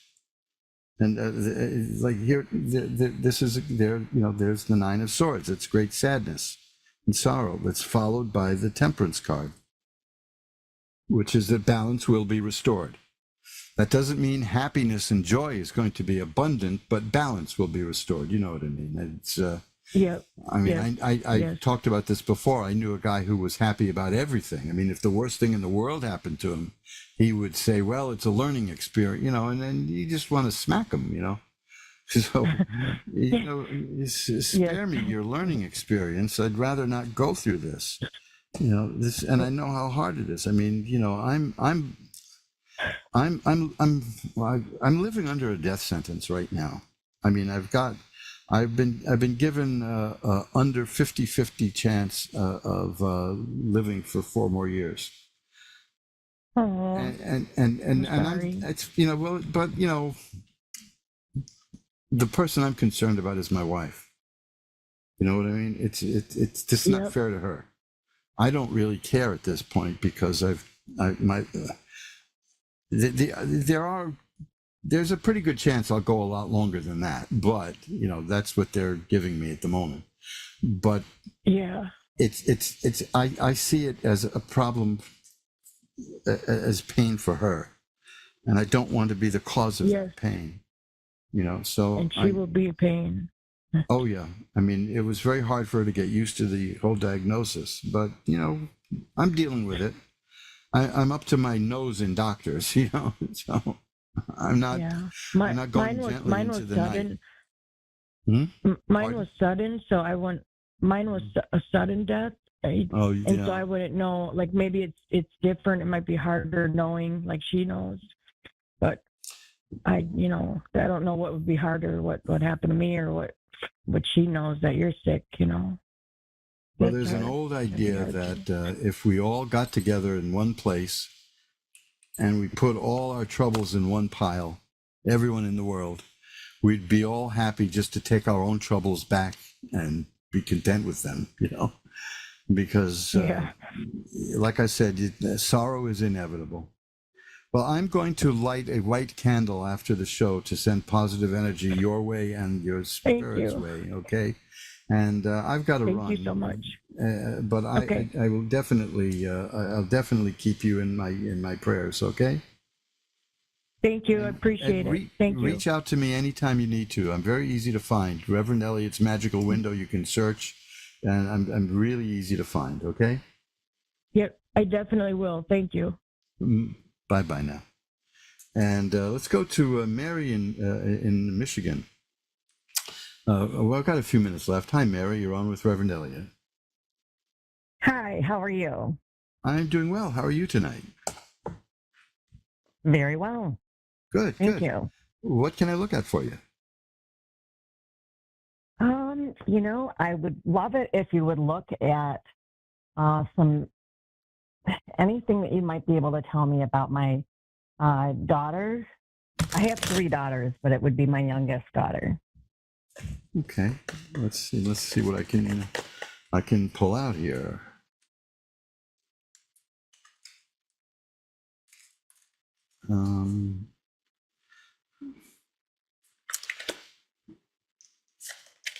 Is she having a problem right now getting things moving in life? Things are great, except for one thing, one Okay. area of her life. Because the card I have is the Two of Swords, and that is usually about a person who's kind of stuck in a rut somewhere or in one place. In here, you know, and hippies use them. All the good hippies on the way to Woodstock had to have tarot cards, and it's the major cards, and it's in there, and wow, those were just wonderful, and I've often missed the idea that I wasn't able to get any, and you can't really find any because they were on cheap paper and they're all gone. But I found a set that was on cardboard, and I used it as a template to make new ones. So anybody who's interested, just drop me a line at asktarot@earthlink.net, and I'll be happy to give you the information on how to get your very own gumball vending machine tarot right from the 60s. Otherwise, you can't be a hippie. So, well, that's it. Remember, you can see the books that are moving over gradually to eBay. You can still buy them directly from me, by the way, or from the printing plant, which has a 15% sale right now. Go to mojoacademy.org and you'll see what I mean. It's a 15% off on the books from the printing plant. But I'm moving these things over to eBay, which will allow bidding to lower the price. I'm setting them at a price, but I'm taking best offers. So, you know, that's good too. I like the flexibility. You know, I'm certainly not in this to squeeze every last nickel out of everybody on the planet. You know?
Psychic Radio, Earth's #1 psychic radio network, and watching Moonstruck TV, enlightening television. Welcome. Time for Amanda Hall Psychic with Amanda Hall. Live from AmandaHallPsychic.com.au. Connect direct. In North America, dial 888-454-2751. In London, 20-3519-2158. In Sydney, dial 02-8488-3147. Or online, contact us through our Facebook page, facebook.com/psychic radio. Or one of our websites, askoneradio.com or moonstruck.tv. This is Amanda Hall Psych on A1R, the Ask One Radio Network. Welcome to A1R Psychic Radio here on Moonstruck TV, all the way from the Gold Coast here in Australia. And I wish I could say it was gold at the moment. It's actually cold. It's not gold. We've had very little sunshine for the last couple of months. It sort of always seems to be overcast and a little bit drizzly, which is very uncommon for us. Normally at this time of the year, we've got beautiful sunshine and everybody sort of is jealous of winter on the Gold Coast. They won't be this year, that's for sure. So the Simply Tarot card of the week is a rather ambiguous sort of card. Look, my students used to panic when they used to see this card because it's the Tower. Yes, the Tower does have some nasty sort of meanings, but it also has some positive ones as well. The Tower can be catastrophe or accident.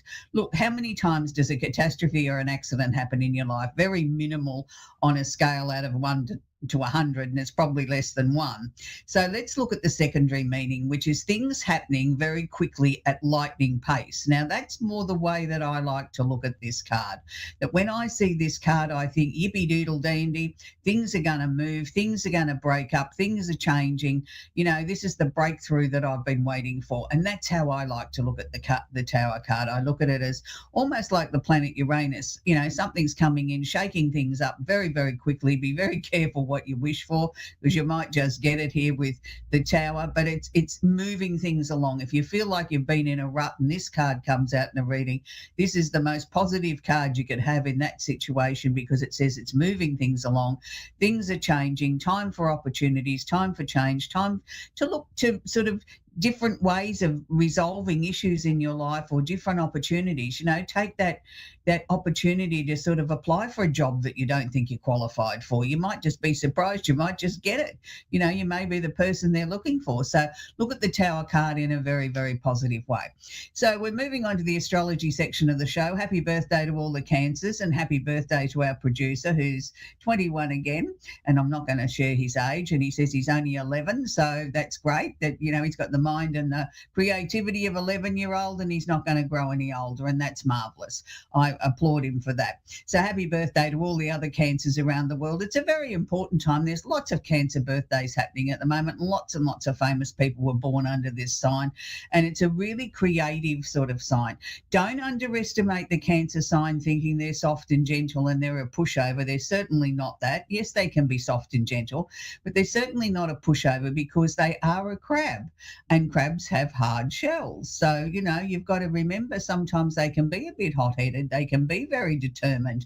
They might seem as if they're walking sideways to go forward, but let me assure you, they're always going forward, even though they might be sort of tricking us and sort of going sideways, and we think, oh, they've lost the plot. No, actually, they're more determined than ever when they're doing that. So it's a really interesting sign, because it can be very maternal and very loving and very caring, but at the same time, it can be very determined and sometimes a little bit on the selfish side. And we all need to bring some of that into our lives every now and then. I think sometimes we've got to put ourselves first and to hell with everybody else, because if we don't look after us, then how can we look after someone else or be the best that we can be for someone else if we've fallen short in our own expectations and the things that we need to achieve? So I said last week on the show I'd talk about Mercury retrograde when it got a bit closer. Well, it's got closer. It's here. It's here until the 23rd of July or July 23. So Mercury retrograde is not the time to send that important parcel, card, present, whatever, through the mail, unless you absolutely have to. It's the planet of communication. Now, when we talk about a Mercury retrograde, it doesn't mean the whole world stops and the whole world stops communicating. What it means is people, number one, don't have their listening ears on. Say, yeah, I'm listening, but they're not. They don't sort of follow directions or instructions very easily, even though they've read it and they might have read it 3 times. They still didn't absorb it. This is the time when parcels go astray. In the old days when we used to send snail mail, letters were delayed or lost and things never got there. This day and age, it's outages of communication, whether it's a telco or whether it's something along those lines. It's not the greatest time to be having summits in Turkey. And talking with world leaders, but that's another subject. But it's a time when if you've really got to have a conversation, or you've really got to go into a meeting that's very important, make sure you've got your listening ears on and pause every now and then and just check and clarify that the people that you're sharing the information with have got their listening ears on. Ask them to quickly recap on what's been said, or you quickly recap on what's been said, and you'll see the aha moments going off in their eyes. So it's really important. As I said, July 23, it's in Cancer. So this doesn't necessarily mean that the conversations are soft and fluffy. This means that they can be conversations relating to family. They can be very intense, and they can be very emotional too, because don't forget, the Cancer energy is emotion.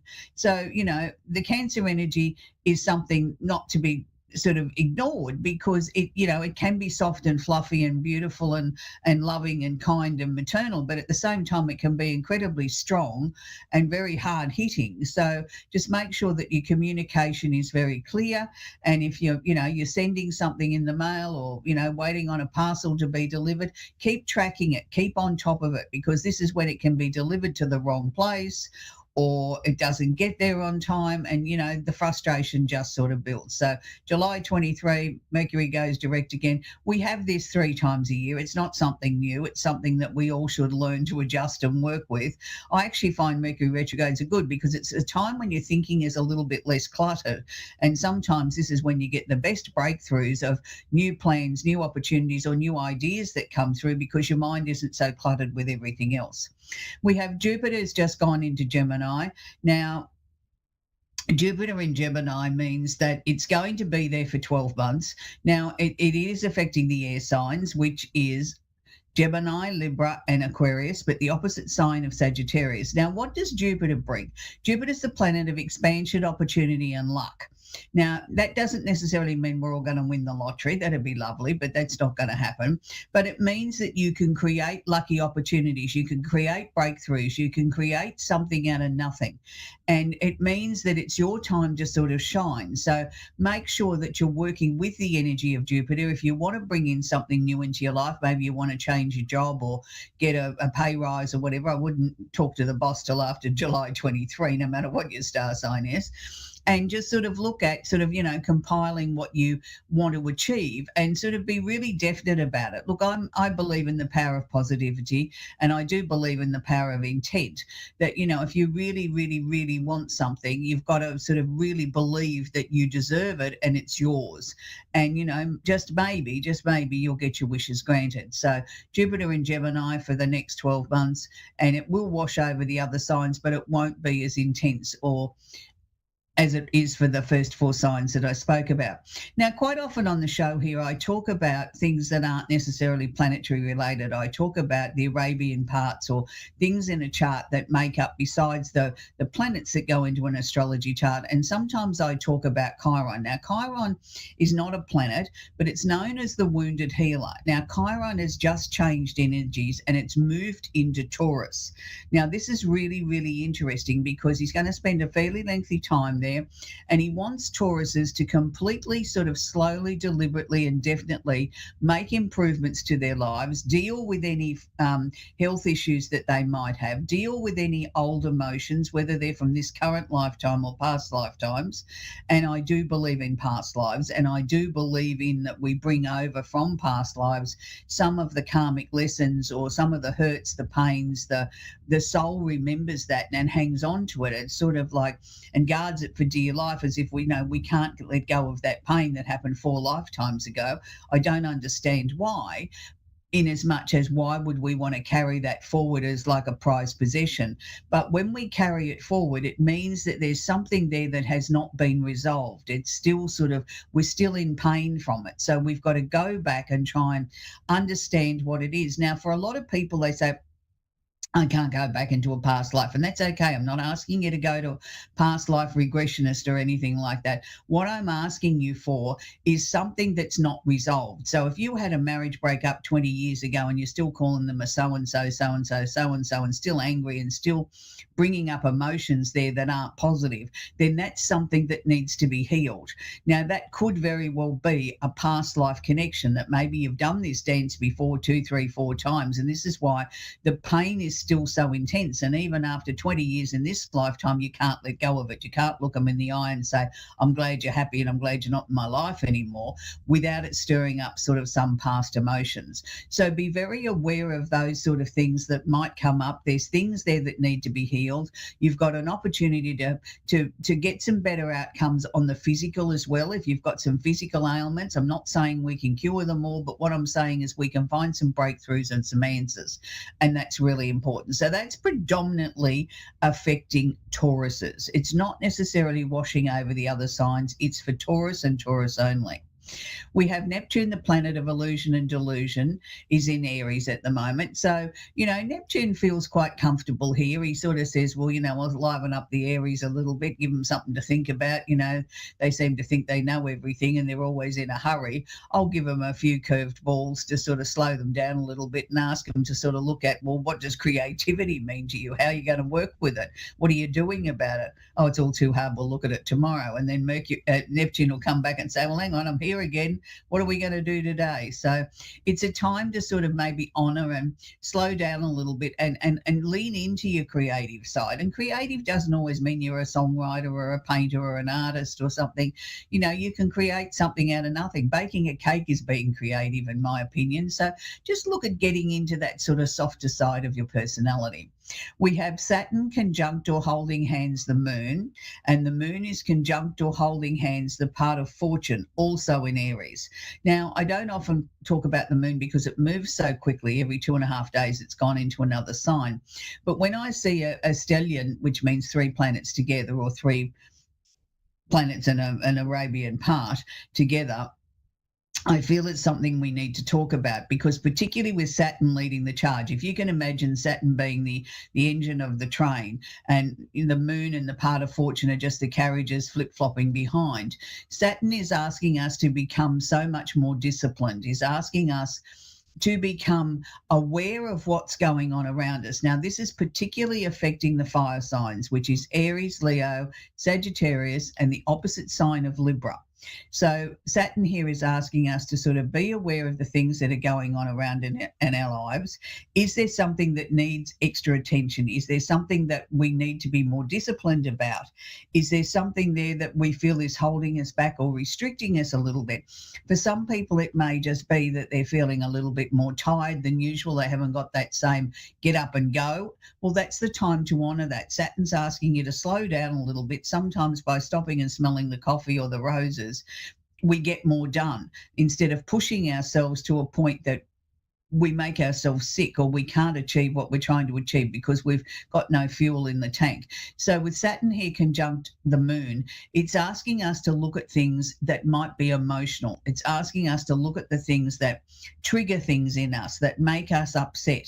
Is there something there that maybe we haven't been dealing with, that we've been shoving under the rug? Do we need to pull it back out and have another look at it? And it's also conjunct the part of fortune. So the part of fortune is not necessarily where we're going to find that pot of gold at the end of the rainbow, but it's telling us that we can find more good fortune or happiness in our lives if we deal with what Saturn and the moon is trying to ask us to deal with. So Saturn's asking us to slow down, take a good, long, hard look at what's happening, but also explore our emotions. What is it that we're not dealing with? What have we shoved under the blankets?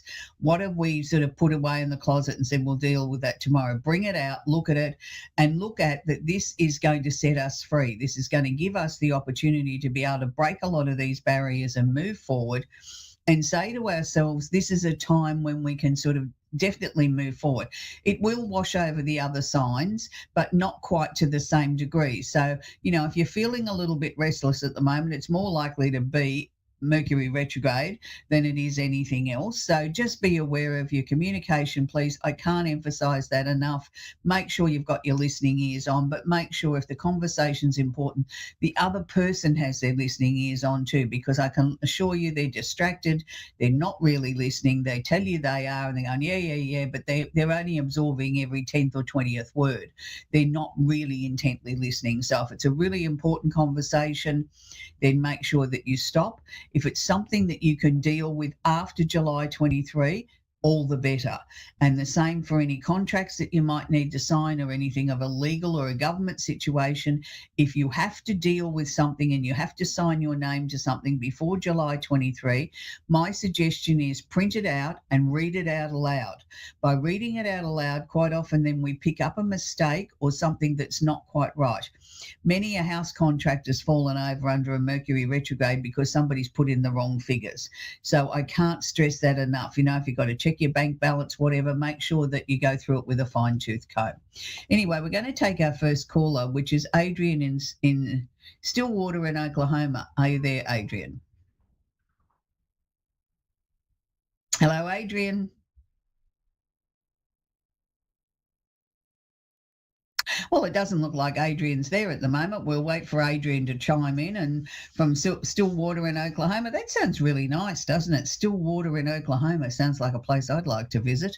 So, for those of you that are new to the show, we have lots of shows here on A1R Psychic Radio over the next few days. Lots of different psychics, lots of different healers. So there's a show there for everybody.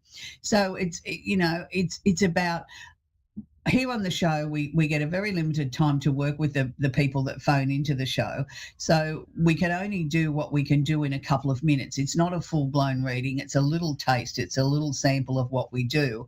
And it's interesting because sometimes people sort of get a little bit nervous or, Mercury retrograde with Adrian, maybe the phone's dropped out or, all of a sudden we don't have cell service or something like that. So it's always interesting with Mercury retrogrades because, no communication is necessarily... Are you there, Adrian? I'm here. Thank you. Okay, sweetie, what's your question, darling? Mainly about my career for the following year. I had to take a year off to be with my son.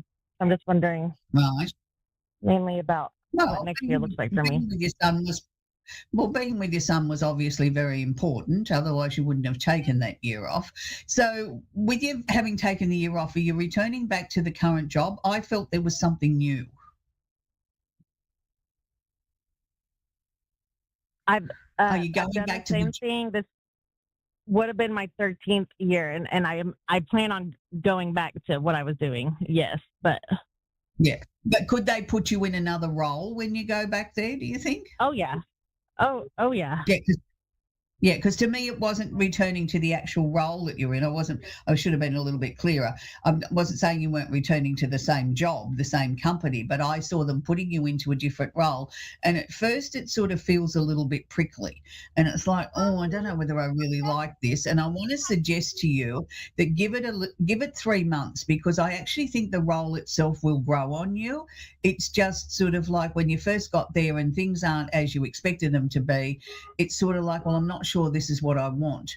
And I think because there's going to be such an adjustment going back to work after 12 months off and, spending time with your beautiful little son, and that's very important as a mum, it sort of changes your perspective on what is real and what you want out of life after that. I think when you become a parent, your whole perspective on the world changes.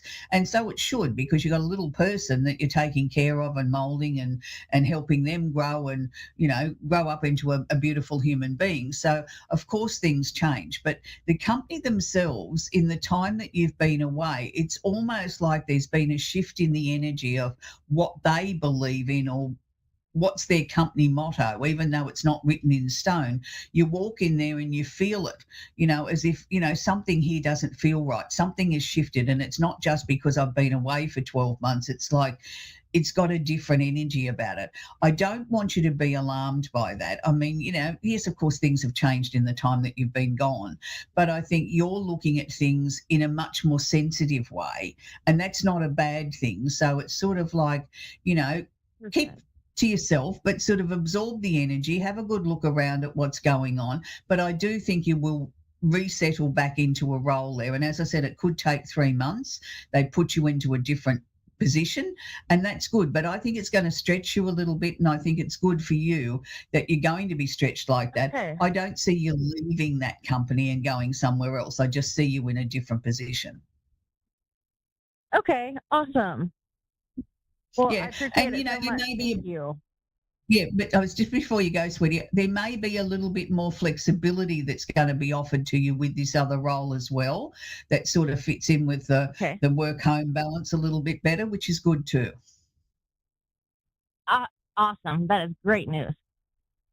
Okay, sweetie. Well, Lovely to talk to you. Thank you so much. I really appreciate you. You're very welcome, sweetie. We're going to talk with Sue-Ann in Leeds in New York. Are you there, Sue-Ann? Yes, I'm here. Do you have a question for me, please, Sue-Ann, that I can answer? Yes. I'm looking for another job, and I have an interview next week for a school, and there's a possibility of a podiatrist's office. And I'd like to know if I might receive either one of those as a position. Look, I think there's more than one opportunity around you, and not just the two that you've got your heart set on and a little bit at the moment. I think there's another two besides. So there's certainly going to be a job for you. It's really difficult for me to pin down and say which one it's going to be, but I'm not sure from what I'm being shown it's either of the two that you've got on the timeline at the moment. I think there's another one that's going to come along that's even better, that sort of might even pique your interest a little bit more. But I definitely know that there's work there, and you will be returning to work within the next 2 to 3 weeks, as commencing the job. So there's definitely work there. It's interesting though, because I feel that you agonized over what direction you wanted to take when you started looking for another job. Was that correct? That you were sort of really trying to make sure this time that it really fits you, that it's what you wanted? Yes. I have an offer of a position with one, and I've tentatively accepted it, but it's not what I really would like to do. Well, no, you want something better than that. That's good, because that's what I was picking up, that there was something sort of sitting there, but there was something, if you can wait, even a day or two, there's something else that comes along that's, yes, this is what I want. You know what I mean? It's like this sets my heart on fire. I'm excited that, so if that's one of the ones that you spoke to me about, then that's good. But I just sort of felt that there's, yes, you've tentatively taken one, but there's more than one opportunity. There's sort of like 2 or 3 that are going to be offered to you, definitely 2 and a possibility of a third. But the third one might come in after you've got the position that you really, really want, and you think, oh, well, that would have been a good backstop, but it still isn't as good as the one that I really wanted. So, look, I think 2026 is going to be a year where you can really sort of get your teeth into it for the remainder of this year and make things happen for you, Sue-Ann. It's your turn now. I think, you've given to everybody else. It's now time that you start to see a little bit of reward for your efforts for yourself too. So once we get the job nailed down and you get sort of settled in, and towards the end of the year, are we looking to make some sort of changes to where you're living? Because I've got question marks around where you're living, like where do I start? What do I do first? No, I own my own home, so I won't be leaving. I'm not talking about leaving. I'm talking about maybe making some modifications or buying a new couch or something. It's like I want to make it prettier in some way. Well, that I might do, but yeah, that's a possibility. But first, we have to have the better paycheck first. So. Oh, absolutely. That's what I said. Towards the end of the year, and then it's like question marks. Where do I start first? Like you're settled into the job. You've got money coming in. You've caught up on your bills, and then it's like, oh, good. I can look around the house and see what I'd like to change, or what I could improve, or something that's always been out of reach that I've never been able to comfortably afford. And it's like that's why I got the question marks. Like, where do I go first? Like to me, there was 3 things that I was looking at. I'd like to do, and it's like, well, which one's the most important, or do I dare spend the money on the most expensive one first? And it's sort of like, but it's a nice position to be in, Sue-Ann. That's what I was trying to share with you, that it was sort of like the job really settles, you're really comfortable with the job, you feel secure there, and then we can sort of turn our attention onto things that are important but weren't at the top of the list. You know what I mean? They were nice to have, not necessarily a must-have. And that's a really nice position to be in. So have you also been working on yourself too, Sue-Ann? Yes. I want to see you continue with that, because I feel that there's still more to learn or more to discover. It's like, how do I put this? You're a very strong woman, and I think you've always pretty much relied on yourself. So it's going to be hard to be able to sort of suggest to you that sometimes we've got to ask for help. That's not in your nature. That's not in your DNA. But that's part of working on yourself. I'm not saying that you've got to become one of those females that can't do anything for themselves or can't make a decision. But what I'm saying is sometimes it's okay to delegate or ask for help. Like we're organising a picnic. I don't have to do it all. Somebody else can do, bring a basket as well. And, that's a big learning curve for you. And it's like I want you to practice with small things first and then sort of work your way up, because this is also part of the learning or the discovery of where you're going. You can't just sort of sidestep that one. You've got very strong intuition. You do know when you like somebody or you don't like them immediately. I don't want you to ever ignore that. Like everybody else might like Mary and you instantly didn't like her, then there's some reason she's not good for you. So, don't second guess yourself on those sort of things. You can still be pleasant and polite, but you don't have to make her a lifelong friend and prove yourself right that she wasn't right for you, she couldn't be trusted, or whatever the case may be. So as we head into 2027, you're going to sort of like glide into the new year thinking, gee, I look back at 2026 and I think the first half wasn't exactly as I wanted it, but gee, the second half really sort of caught up, and I'm really going into 2027 quite excited, but not running around blowing your own trumpet. You're just doing it in a quiet sort of way that unless you shared something with somebody, they wouldn't really know how excited you are or how pleased you are with the changes that have happened. So that's good. So just keep up the good work, Sue-Ann. That's where we've got to leave Sue-Ann. We've come to the end of the show.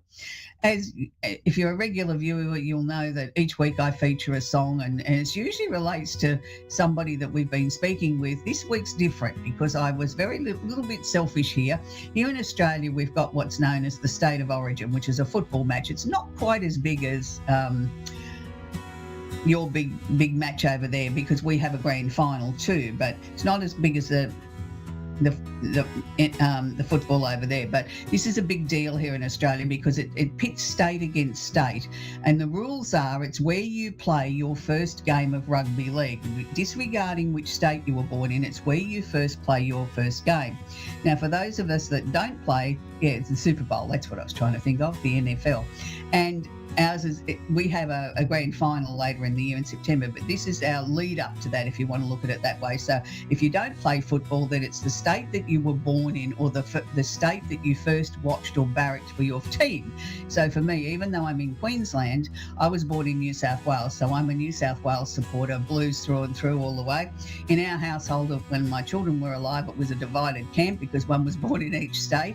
So I want to leave you with one of the most iconic songs here in Australia that we relate with the rugby league here in Australia, and it's the late Tina Turner.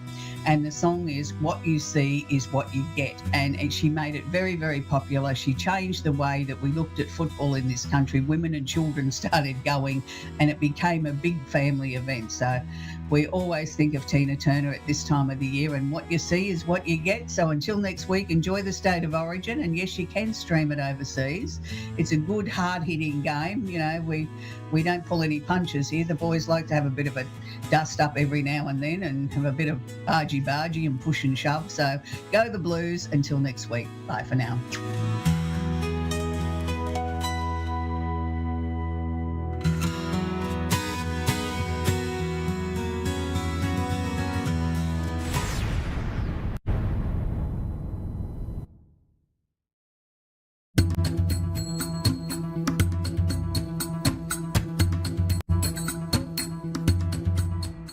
Hello, everybody. Welcome to Your Beautiful Life with Jenna Lee. My name is Jenna Lee. I'm so excited to be here with you.